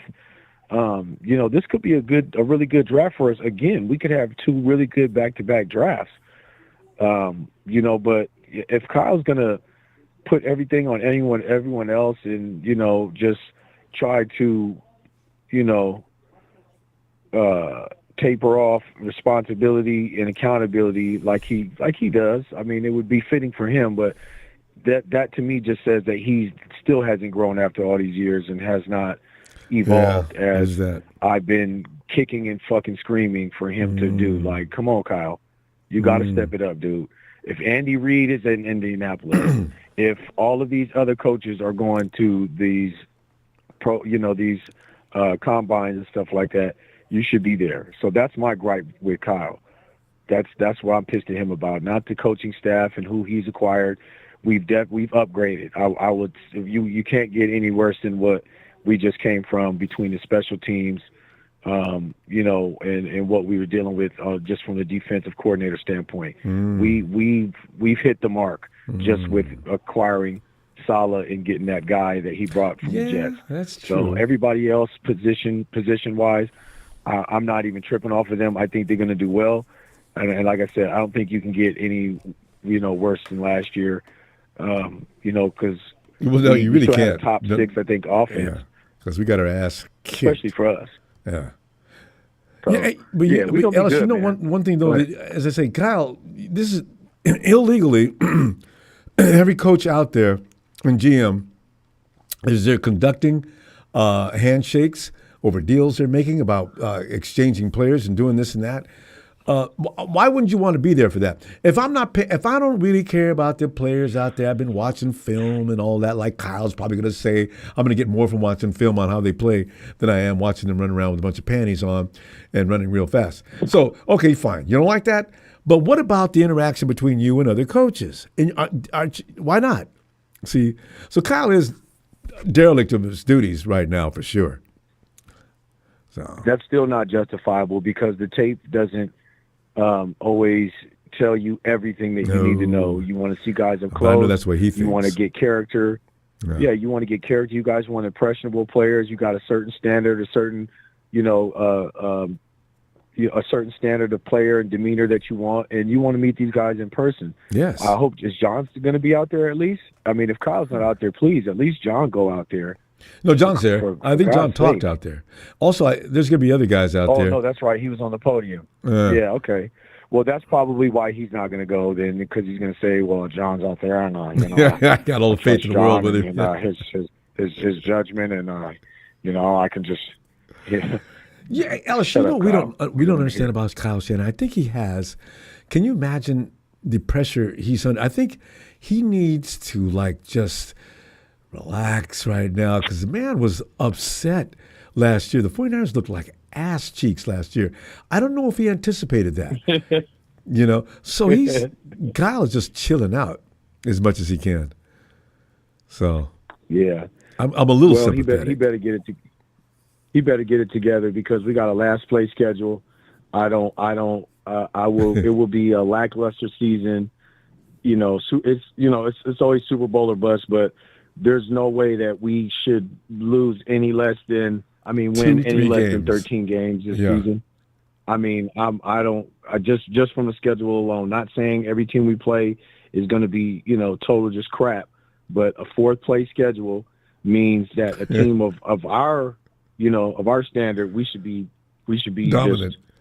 Mopping the floor. There's always surprises, though, Ellis. Opponents.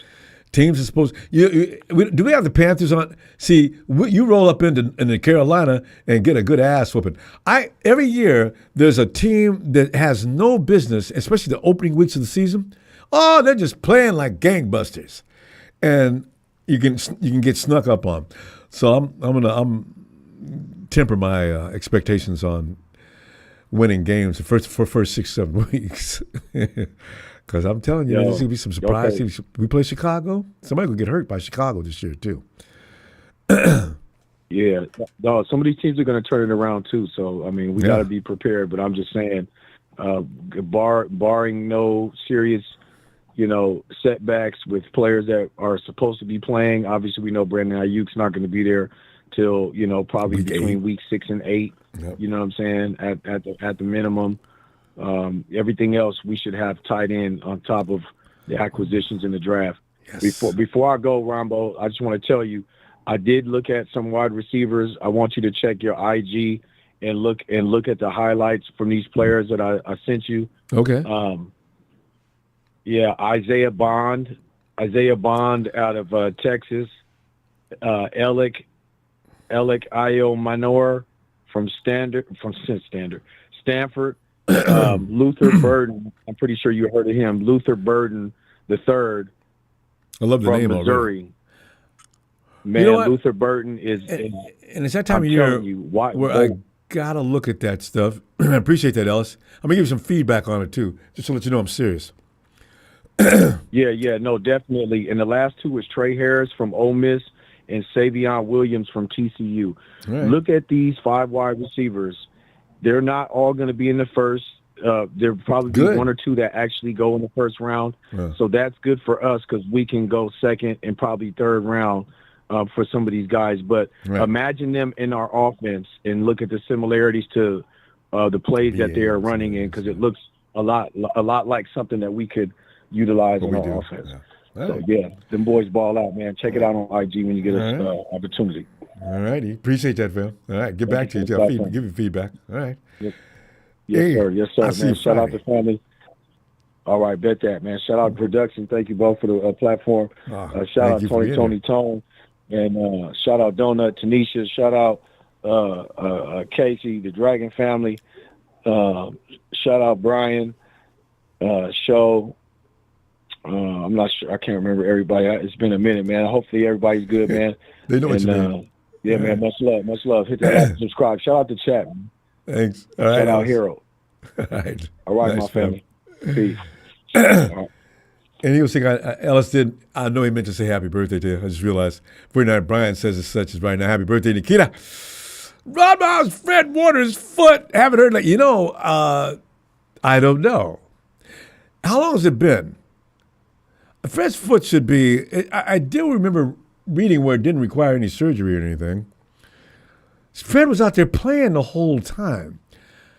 I can't imagine what kind of fracture can you get that you can continue to play and not cause some real damage. Okay, Brian, you ever played ball and coach gave you you know what a cortisone shot is? In my day, it was a cortisone shot. Now you don't feel anything down there. You still feel the contact of the ground and everything, but you don't really feel any pain. 2-3 hours after you get home. Oh, shit. Oh, God! Oh, now here comes the pain. That's where that term originated from. Here comes the pain. All right. Thanks, Brian. Let us see. Hey, Tony. ATL, get in there, Tony.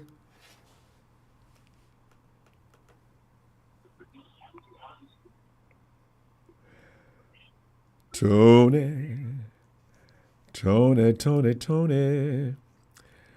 get in here, man. We got to talk about how Dak Prescott is robbing the league of monies that he should actually share with Matt Stafford.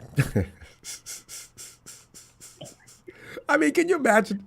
You're a good quarterback. I'm Lamar Jackson. Dak Prescott's getting paid more than I am. I'm Josh Allen. If I look at salaries, I'm listed down here. Dak Prescott's up here. You know, it's a good thing there's not a rebellion going on around the NFL for people to come into the office. Hey, Coach, can I talk to you a minute? Listen, before you sit down, I just want you to know I have nothing to do with how the scale slides. You know and I know because I know what you're going to say. You're going to say, why am I so underpaid, right? Yeah. Well, it's because the fact is, when we paid you, you were being paid more than Dak, and then Dak got paid after you, okay? Is that help you any? Matt Stafford, $27 million.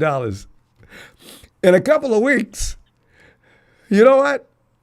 Our boy, Brock, his salary's going to dwarf Matt Stafford's dwarf. Matt Stafford. That was not meant the way it sounded. His salary's going to dwarf whatever Matt Stafford's getting paid at $27 million. Brock's liable to get that over $50 million contract. I'm suspecting 49ers are going to try to get away with giving Brock $56 to $57 million. Just to put him a little bit over Tua, Trevor, Jordan. You know, somebody's going, Tony, are you there? Tony.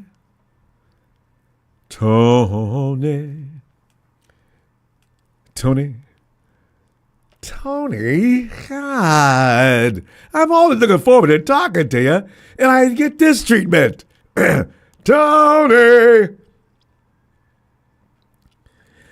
I hope you're not, and I hope you got this down now, how you're supposed to do that, because the last time we talked, you came in loud and clear and immediately. Tony, I heard a sound. Tony?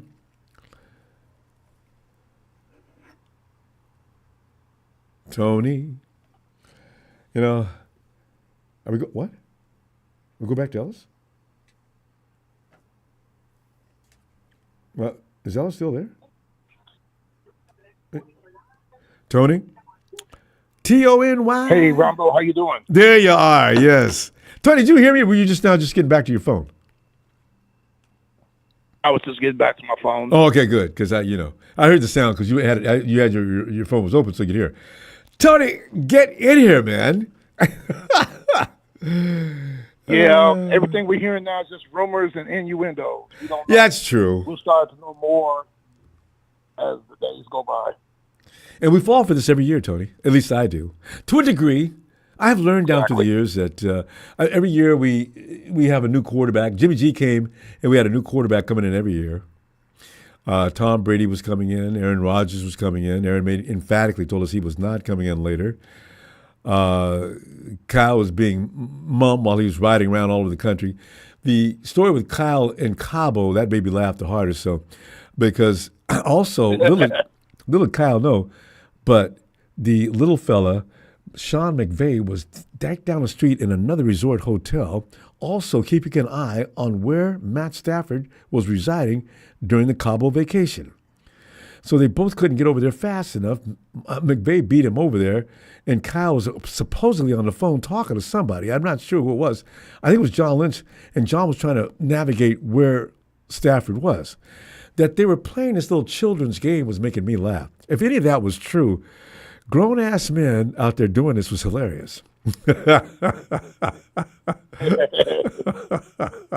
Well, Ronbo, so what do you think they're going to do? They're not going to pay him that $50 million. And there's not a chance.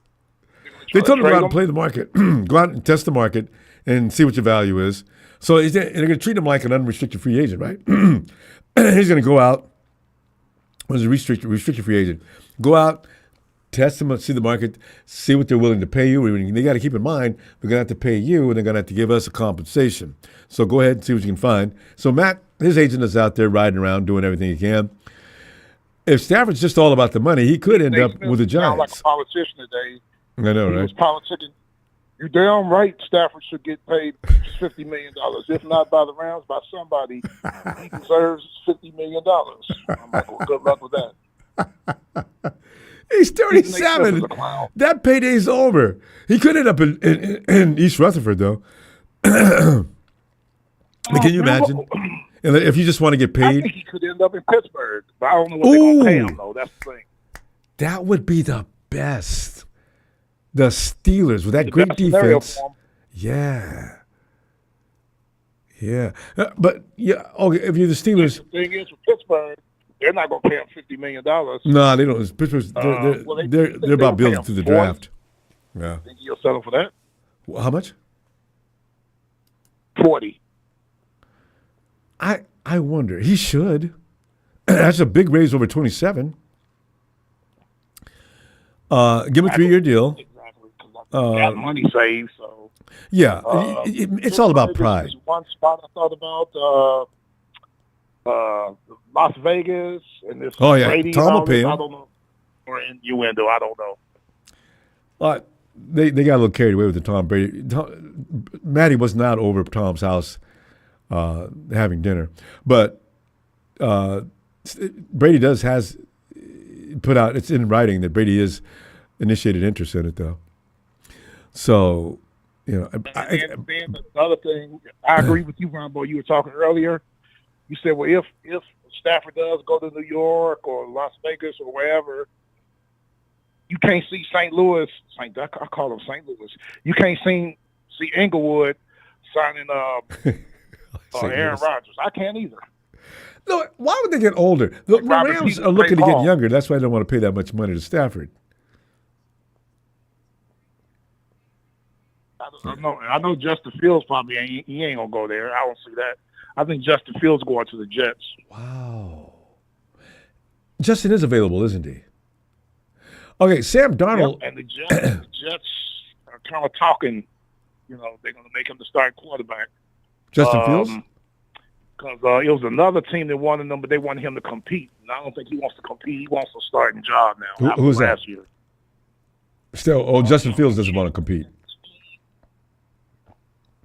Can't think of the team right now, but it'll come to me through our conversation. Yeah, because the Giants, they'd play top dollar. The Giants give them a minimum of 45, I'm pretty sure. Maybe not 50, but 45. Giants got heaps of money. Yeah, but will Stafford want to go there? Because that's a reclamation project. They do got a nice receiver, that Thomas kid out of LSU, who had 1,300 yards receiving, over 100 catches this year. But the Giants need a lot of help. Stafford might make a couple of receivers better players, though. You know what? The Pittsburgh Steelers is the exact place where Stafford should want to go, and the Rams wouldn't have any problem making a deal with the Steelers because they're AFC. And that's wow.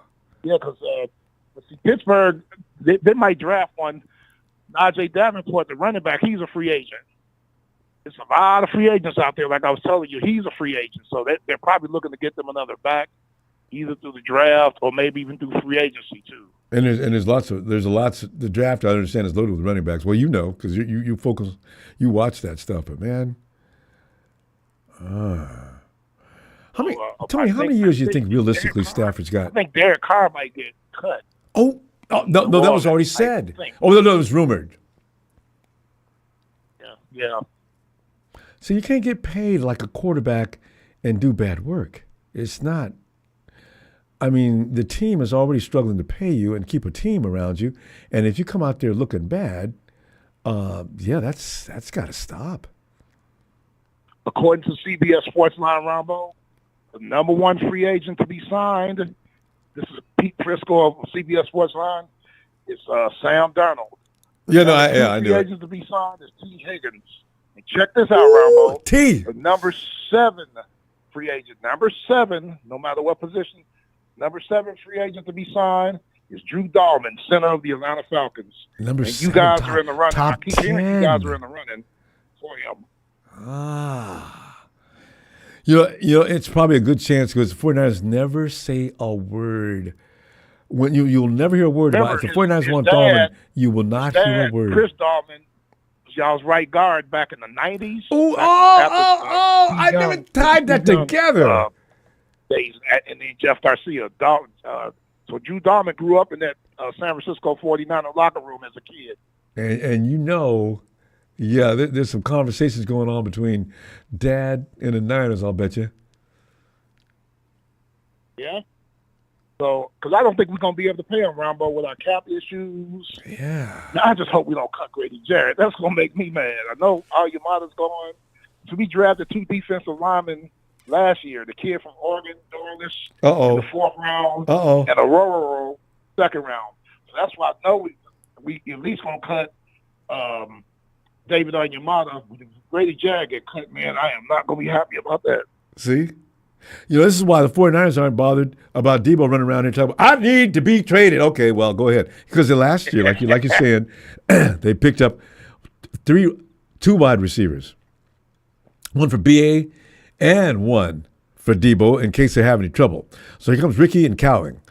Cowing, I don't know what's going to happen to him, but Ricky Pearsall, you could tell he's got something upside. He was nice in college. Yeah, no, I really wish Kyle would catch. Yeah, I don't know what Kyle's more opportunities. Good hands, right? Like y'all's number 3 receiver or something like that. You move up Jawan up to number 2. Cowing can catch and return punts. And his speed, I need for him to get that safety up out the middle of the field. And Kyle's offense works better when he's got dragging people down the field with him. Cowing can do that. Let him. These are the things that Kyle, I always defend him. But, Kyle does things sometimes that I do question. I said, Kyle, you have guys that can get that done for you. What's going on in practice that you remain this stubborn? You could line up a play for that kid. Clear out go routes if that's all he can do. He doesn't need to block at the line of scrimmage every time. Just let him run down the field and pull that defense. No. You don't block, you don't play. Whew. Ronbo, it'll be a good free agent for y'all. I don't know how y'all's cap situation or what type of money y'all have. Because I was thinking about what you said about receivers blocking. This would be the perfect receiver for y'all. He's a former All-Pro, too. Who is he? Mari Cooper. You know what? I wanted last year, Tony, when we dealt for Amari, he was on his way to Santa Clara. And B.A. was on his way to Cleveland. B.A. looked up and seen that deal. Oh, no, hell no. B.A., listen. You said you wanted to be traded. We worked out a deal. What? WTF? What is the problem? And that's when I knew B.A. was bluffing. See, because he was going to get more money. Cooper was on his way. I know Cooper is very, if he's motivated, he can play. Last year in Buffalo, they didn't use him like they should have. They could have won the game. Cooper was going to lose. He was still balling for Cleveland even when they was losing. Right? So, I'll take Amari Cooper in a heartbeat. No problem. And he can block. He's one of the best blocking receivers in football. God. So I don't know why people don't like Amari Cooper as far as teams. They get Amari for a few minutes and let him go. I don't know why. What's he doing wrong? And I don't understand why you guys were talking about it earlier. And I saw it on CBS Sports Line. I'm a big CBS Sports Line buff. Jari Alexander, the cornerback from Green Bay. Why are they trying to get rid of him? I'm glad you mentioned his name because I was trying to remember his name when they just got to talk about that a few minutes ago. He's been getting hurt the last 2 or 3 years. Okay, he's still one of the best corners in the league. He's in the top 5 as far as best corners in the league. Agreed, because he shut us down. That 2 years ago, he played. Yeah. No, I don't. You can't get hurt in the NFL. That means you have no durability. We can't afford to pay these high prices. So goodbye. Which makes you wonder why Tua is going to happen in the next couple of weeks. I can't wait. Who? Because there's a lot of name players I hear on these teams. I'm still looking at the list. Oh, free agency. I forgot about free agency. Other teams. It's just that, and like you said on your last show, there's going to be a lot of cuts coming up now so you can clear cap room. Yep. And our team's going to be one of the forefront runners with that. I hope you don't lose your tackle though, because I can see you really do like him. How much does he get paid? Our center, yeah, I like him. No, I mean your defensive. Going to be able to sign him, Ronbo. I just don't. It all depends. No, I mean that defensive player that you were mentioning. Cap space, we make him an offer, and we make him an offer. He still just might bounce and leave and go somewhere else. I know where he could go check the market out. And the agent's going to insist that you do. That's the way it works. What is that defensive tackle that you were mentioning a while ago? Was it DE or defensive tackle? Brady Jarrett? Yeah. What's Grady talking about? What kind of money would he be demanding? He's making almost $20 million. I know we want him to take a pay cut. I don't know how much, which means if he signs with another team, it's going to be for less money. But I thought he would be a Falcon for life, but I also thought Matt Ryan was going to be a Falcon for life, and I also thought Julio Jones was going to be a Falcon for life. So those are marquee names. I mean, I would have thought the same. You were talking earlier, Joe Montana, Ronnie Lott, Kansas City. Craig. They didn't finish their careers with the Niners. Yeah, it's painful. Jay Rice. You know, especially when you identify certain players that are synonymous with the name of the team. You know, Joe Montana and the 49ers, there's nobody more 49er than Joe, other than Jerry. And Jerry got put Jerry out. Rice used to call Joe Montana God. I mean, and then Jerry ends up playing with the Raiders. I was sick. I said, that shield grab on NFL, not for long. I know, it's real. It is real. So, you know, John Lynch at least made us feel a little better that he realizes what we're talking about when we talk about this matter and says, John, he can't imagine George Kittle leaving. So he's going to hold on to George as long as possible. So I suspect they'll be getting a deal done. I don't think George is going nowhere. But I still want to, it hasn't been talked about. I hope y'all get to keep Jordan Mason. I know he's going to test the waters, though. I keep forgetting about Jordan Mason that we got him because he's not, Debo's taking up all the air in the damn room. Every time you look up, there's Debo doing or saying something, walking around in other jerseys and posting up on. That's why I told Steven earlier. He said, "Did you see what Debo said?" No, I don't go to wherever Debo is to see what he's talking about now. It's annoying. So, I don't know about Jordan Mason. Is you sick a free agent? I know y'all not going to let him leave. Oh, Jordan Mason? No, you got to match salary. We're going to see what Jordan gets paid. Though, running backs are not a danger because nobody's going to pay a running back. Not normally. Not a lot of money. Right. So he'll be back. I got a feeling. Oh, hey, Tony, look at us taking up this clock. We can talk another hour, no problem. We got to go, though. I'll see you Friday. Yes, sir. It's combine time, and then in a couple of weeks, free agency. And I just want to see what happens because there's going to be a lot of names in different uniforms. Yes. And there's going to be some shocks. Every year there's some incredible shocks. Oh. But if I hear T. Higgins is on his way, the Niners get rid of Stafford. Oh, God, that's going to be the favorite. Stetson Bennett Jr. front and center, baby boy. Stetson Bennett Jr., the man that threw picks the last 2 preseasons. I ain't forgot. Because Jimmy G, they're outside Jimmy. Jimmy's probably got 3 or 4 women in L.A. that have put out a hit on him. He ain't staying in L.A. Hey, I'll see you Friday. All right, Tony. All right, sir. You have a good one now. Thanks, Tony. Yo, E. Ronbo, what's good with you?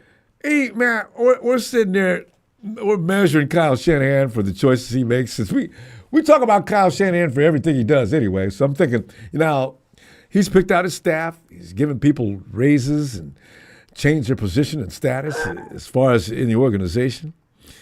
Are we going to win games behind what he just did? And of course, it's not going to rest on that because most of these guys are just assistants that are going into, with the exception of Chris Forrester, your assistant head coach.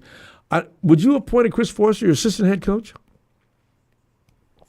Honestly, above my pay grade because I don't know coaching staff. Like I don't know what they're good at and what they're not good at. I'm telling you right now, the thing you got to worry. Ray Brown, defensive backs corner. You know, we got some people. These guys are, I think, mostly solid. I hope Solid's going to be having most of the direction out there, though. So it's probably not a whole lot to worry about. And by the way, there's no news on whether or not Jake Moody is going to have any competition in camp this year. I love to bring that up because people are. E, how do you feel? Are you concerned about Jake as far as getting out there, missing them key field goals, which all the 49ers seemed to put him in last year every other week? Of course. Another thing, like it's two to three. Wow. I mean, every time I get to talking to you, I start stuttering. You breathe. But yes. 2 or 3 reasons on it. Sometimes on the play calling, if you need a setback kicker, you need to make sure you make that play call in the middle of the field. The person get tackled, then a kicker goes straight. Mm-hmm. He is a 3rd-round draft pick, so I do not want to get rid of him. That's ludicrous to me, but we got to make sure we got a training camp. Make sure he has competition behind him. Oh, hell yeah. If he lose, he lose. But if he wins, we put 3 rounds, 3rd rounder in, and so we got to keep him as it goes. And you built the fire because like sometimes you he just. Yeah. Well, he said something. I'm sorry. He said something like, I don't know. I don't want to quote it, but he said he wasn't feeling good or he ain't football no more. So wait. Who said this? Different. Jake? Moody, the kicker. He said that? Yeah, I heard that. I heard it. So I don't know if he said it because I wasn't there. But I haven't heard about he this. Wasn't fit.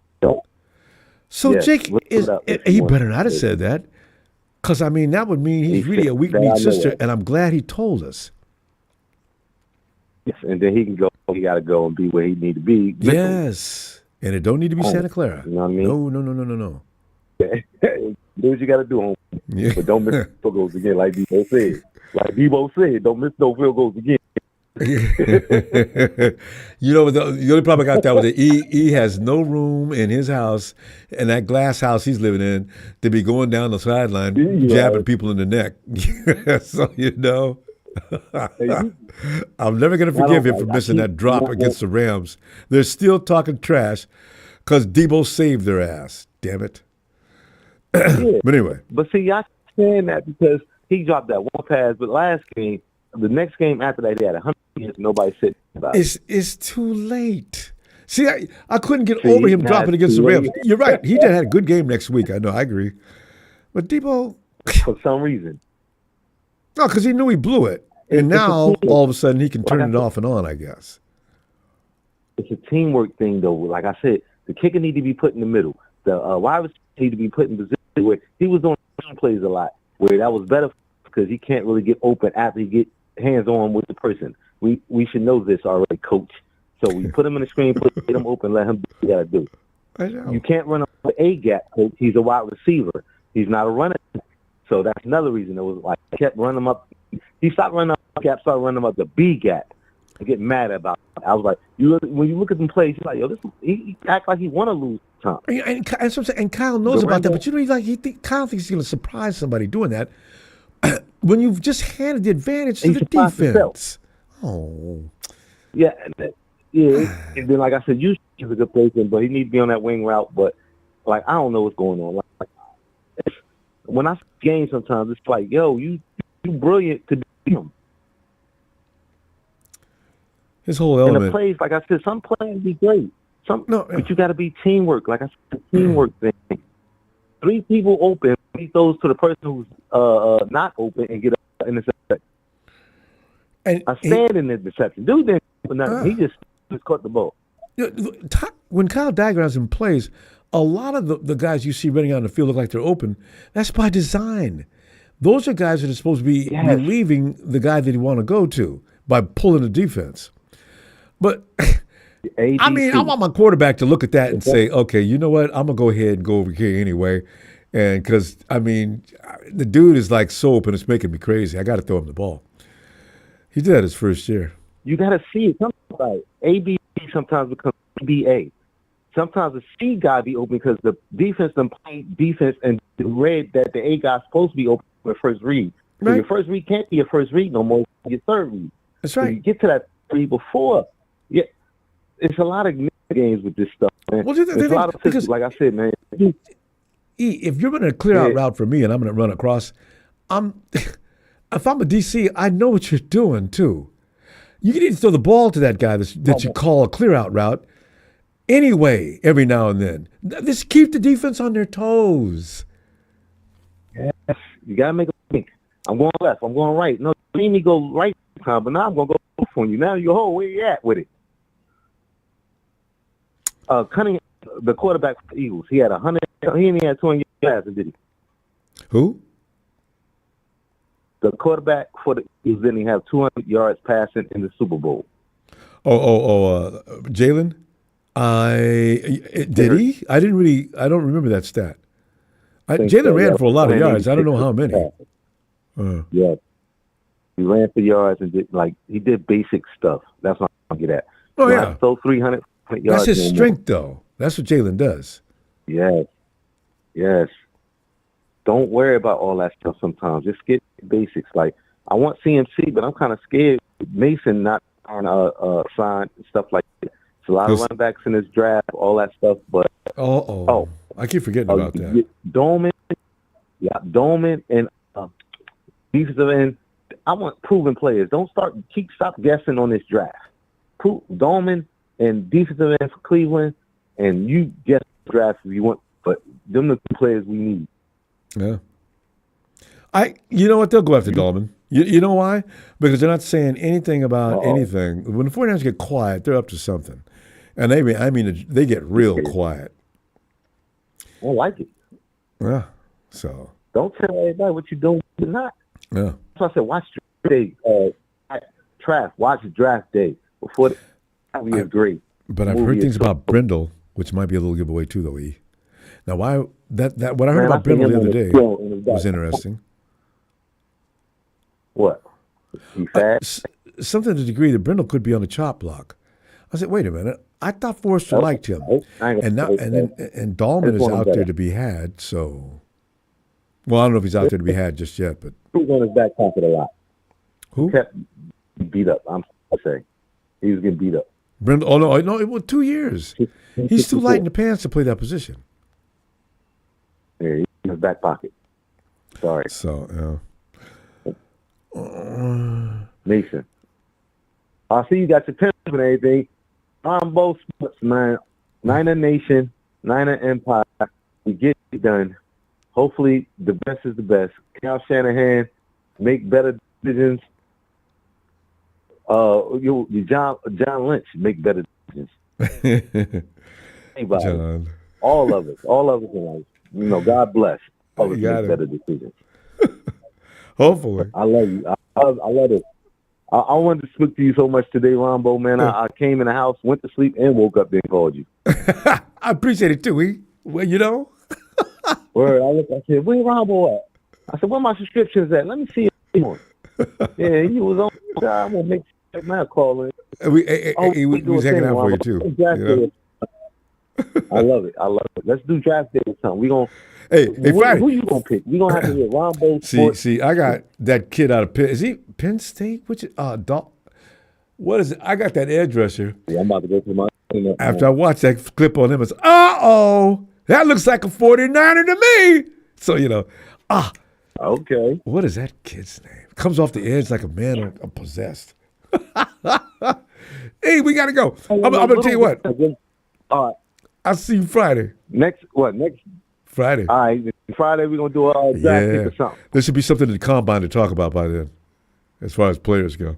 Yeah. Hopefully they was on their 40s, right? They're out there, right? You see that the only thing I watched during the combine really hard in the 40s. I love the wide receivers and the cornerbacks. Why they be burning? They got fire extinguishers out there to put that fire out on the track. Boy, the boys they be jamming. You have a testing for drugs, though, because that wasn't running like no human being. Woo! I was saying, if me and you go to the draft day, right? We're going to be drafted for the 49ers. We don't even look at the 40. I want to see what they got mentally. Yeah. We all know how fast they are almost. And on a field It's and on entertainment. a track is different. Yeah. Speed Oh, and straight lines. Yeah. Speed. Totally different. And Yeah, pads. you got to be able to hit, run, and twist. So I want, like, me, like, I need to find out what these players mentally, where I don't want to pick them and they go beat up their girlfriend type stuff. Yeah, no, that's why So Kyle should be out that there. helps. Yeah, so you got to conduct interviews with Yeah. players, and Kyle's not even out Yeah. there. Maybe gotta John can talk. handle that. I don't know. Like, Kyle, come on, man, what are you doing? Get up Somebody out your gotta do it, feelings. God, okay. I Fam- don't know. They don't do practice. Yeah, They say he come late to practice. Kyle? No. That's what they say. Really? I want you to. I must start doing homework on it. They Kyle's say he not- always come late, throw around late. If he is, He does Kyle's going to end up like getting a fired. red His heart is not in it anymore. You know what? Kyle's human. His feelings may be getting hurt behind these Super Bowls. Hey, we got to go though. Let's get back into I this know, Friday, right? okay? Love you. All. Love you back, Friday? fam. Friday. All right. All right. Niners. Let's go, Ronbo. Appreciate you, fam. Night Eve. Niners Station. Let's go, man. Love y'all. And there he is, the marvelous B, 49er Brian. Yeah, what it do, player, Ronbo Sports. You know, player, Yeah. the marketing schmo knows the score. What is it? Place of New York, all the way to that other shithole of L.A., where they can't even hold on to their quarterback, and that quarterback can't hang on to his beautiful wife because she's always out on the town with her boy Jimmy G. You know what I'm saying, player? You know what I'm saying?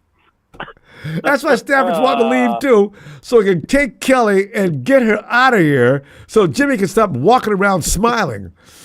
You know. And, Kelly's not happy with the fact that our beloved Brock Purdy is going to be making double what her man is going to be making here. Oh, that would drive him nuts. Yeah. He gets 27, so the 49ers give Brock 54. So, Yeah. she's gonna be in old Maddie's ear saying, "You know what? They're disrespecting you. You have a Super Bowl ring. Brock Purdy doesn't have a Super Bowl ring, but you have one. Yes. We need to leave. This is unacceptable. They're not treating it, and they're getting rid of my Cooper Cup. I don't like that either. We need to leave." That's what's going on, Ronbo. It's wonderful. You know, and the Rams aren't saying anything because McVay got in there. I just want to make one thing clear. There's no rift going on between Matt Stafford and I. We'd like to keep Matt Stafford, but we just have two different directions we want to go in as far as what he wants to accept from us. But Matt Stafford is, believe me, we want Matt Stafford. I'm listening to McVay talks. I'm laughing. I said, Sean, you don't have to do us any favors getting on here lying because, no, you're having a problem, and it's clear. Or Matt Stafford, they would have been done by now. So, yeah. There is a problem. They got a big old mess. Then you got Rudy's taco truck working overtime trying to cover up raise money for the sands and the hourglass drama down there in Smell A, Rombo. That's hilarious. I've never heard of such a thing. Brian, Oh, LA does not care about the football teams. The Dodgers and the They do Lakers not. are all they care about. But as far as the football team, they could give a rat's ass, and they show it. We see it when we go to play the Rams. It's all about us. The stands are just blood red with a little blue sprinkled in. And Rudy's talking about, well, the thing is, you guys don't understand. SoFi Stadium, we make more money. We're number 2 in the league behind the Dallas Cowboys. Rudy, your venue sets up for concerts and a lot of other activities. You guys, also the Chargers are in there. It's not about your team. Do I have to tell you these things in front of everybody? Why do you embarrass yourself like this? God. Harbaugh's putting into the NFL. He wants the Rams to move to Greenland because we're going to buy Greenland. So yeah, Harbaugh wants those guys in Greenland. What's move the to 30 Canada. fans that they have in Greenland? So. Now, I feel sorry for him because the Dodgers right now are unbelievably stout, and the Lakers all of a sudden with. I mean, you're watching LeBron team up with the Lakers' future, which is Luka, and they look crazy good together.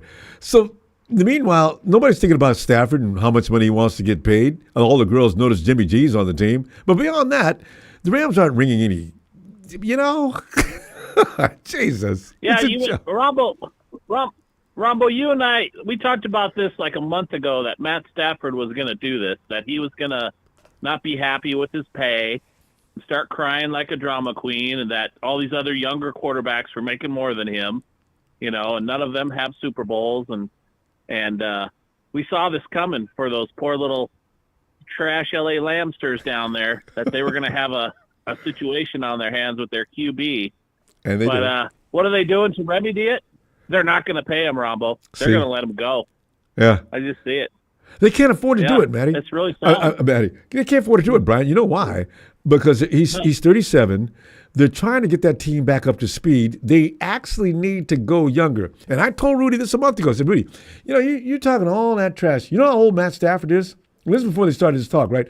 I said, you know what? At some point, you're going to have to start grooming and looking for a new quarterback, right? You know where your team's going to go then. You know how hard it is to find a franchise quarterback? Well, Matt Stafford's not going anywhere. Yeah. Okay, so go ahead. Keep talking. Now, see? Yeah, Rudy, I told you to shut up. Now look at you. Third as his future, Rombo. I know. Who? Oh, no. Stetson Bennett. His best days are behind him. And how old is he? 21, 22, 23?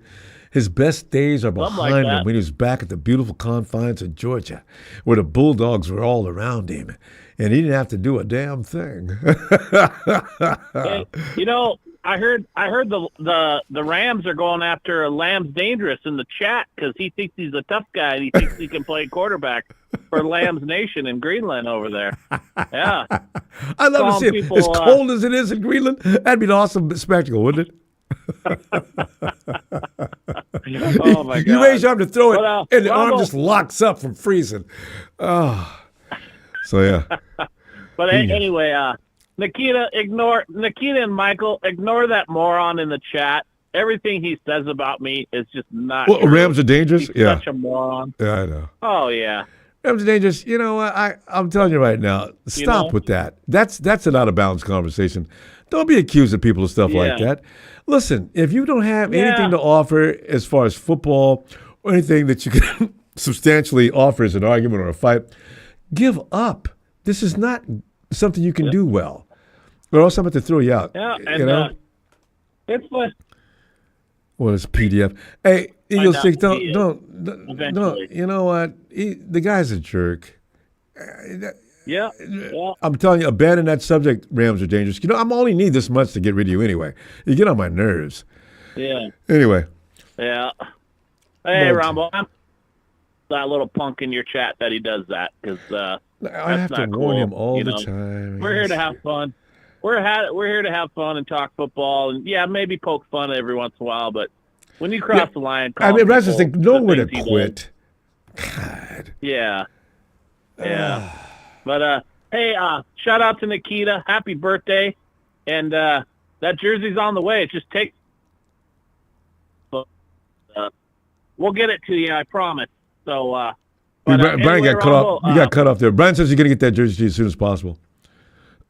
Yep. Yeah, as soon as it gets here, man. But I just wanted to poke a little fun at what's going on, and I hope we trade Debo. I'm getting sick of the drama with Debo. He's got to go. Yeah, well, you got until June 1st. Yeah, we got to. If we can't trade him, it's June 1st. Unless Debo goes out there and make it. Yeah, I know, right? It is a long time, isn't it? We're talking a very long time. Gosh. Because the draft hasn't even got here yet, and that doesn't get here till April. And then we got to go a couple more months. And can you imagine Debo-ism all the way? And remember how much we used to love this guy, Brian? Debo was the dude, man. Hey, Ronbo, we talked about at the beginning of the year. If he wasn't going to have a good year, this was probably going to happen. But when he put that Eagles jersey on, that was it for me. You know, I just had enough. Because you don't put another team's jersey on when you're still technically on the team. And put it on and post. He did it twice. Didn't he put a Broncos jersey on too? And post it up. Oh, D. Yeah. Where's your judgment? And, oh, my God. Ronbo, have you ever seen another player ever do that? I can't think of a player ever. Ever. Yeah. That is a first. No. Yeah. Not a good thing to be first at either. So. Brian, we got to go, though. Did Brian get cut off? We didn't catch off, Brian. Somehow you got cut off. Anyway, Brian, if you can hear me, we got to go, and I'll see you Friday. It can't be emphasized enough how out of line Debo was with putting on that jersey. That goes without saying. Are we done? Yeah. Looks like we are. All right. Well. Ellis. Ellis. Yes. Ronbo. Go ahead. Man, hey, I forgot, man. Z's birthday's tomorrow, man. Can we get a birthday shout out for Z Money? Oh, yes. I like that Z Money. Do you guys call him Z Money? Z Money around the house. Z Money. I love it. Yeah, I'll use that name too. It's Zamari. Here, B. Here, Ronbo's on Z's birthday. Yeah, it's Zamari. Get on in here. Z Money. Hi, Z. How you doing? Good. You about to go another birthday? Is that exciting? Yeah. What are you asking for your birthday? What is one of the things you got to have? New pair of cleats.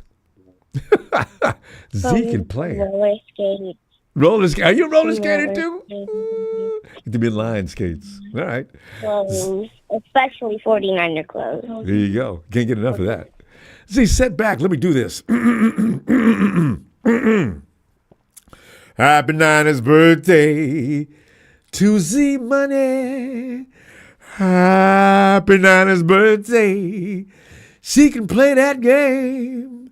Happy birthday, Z Money.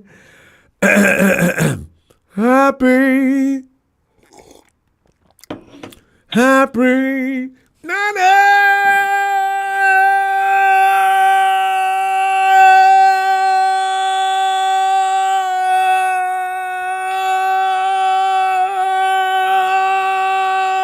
I just realized I could do this for an hour. See, happy birthday. Thank you. You're so welcome.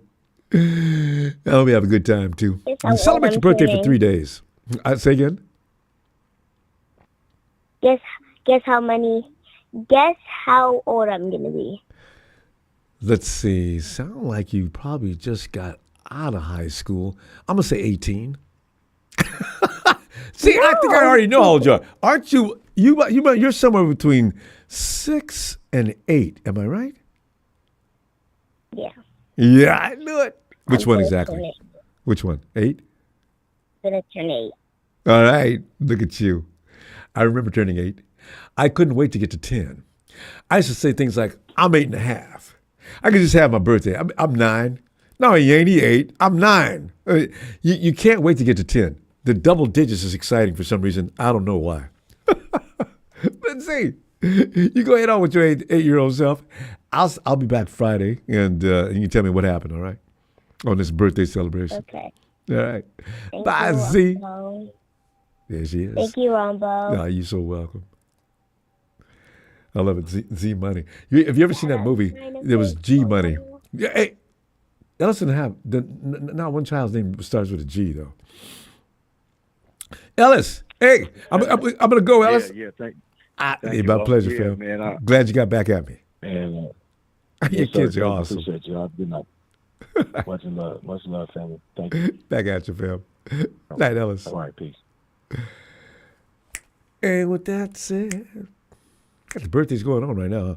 Fam, I will be back Friday. Let's see what happens with the combine, anything else. Maybe Kyle Shannon's going to get up off his... I worry, though. The things I'm hearing about Kyle, he said he was going to the combine. And then he calls and tells you, no, Kyle comes strolling to practice late. What? Really? Nah. Coaches are supposed to be at the facility hours before practice even starts. He's dragging in from where? Remember the days we used to hear about John and Kyle spending the night at the facility because they was working on things? Kyle goes home and comes back late? Nah. Say it ain't so, Kyle.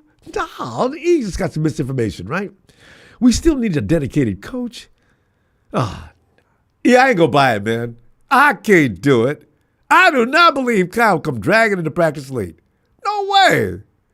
Remember he got into Kendrick Bourne about that? Remember Kendrick Bourne that first season? Kendrick, for some odd reason, a UDFA at that, come laid back into practice a few minutes late. And I'm not sure what the length of time he was late. The word was that you could hear Kyle yelling at Kendrick from outside. Now, if that's the way he feels about tardiness versus non-tardiness, then you got to reap what you sow. I'm not gonna. I don't even want to believe that. Anyway, fam, I'll see you Friday. Just enjoy that combine between now and make notes, and let's get back on it.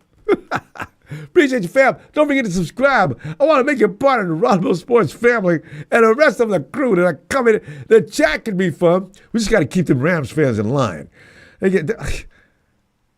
You see, the underprivileged, they haven't got anything. We have to be empathetic toward the Rams. Yes, they finally got their second trophy recently. As a matter of fact, they went through us to get it. But now, those days of giving them any satisfaction off of that are over, and they're still getting carried away.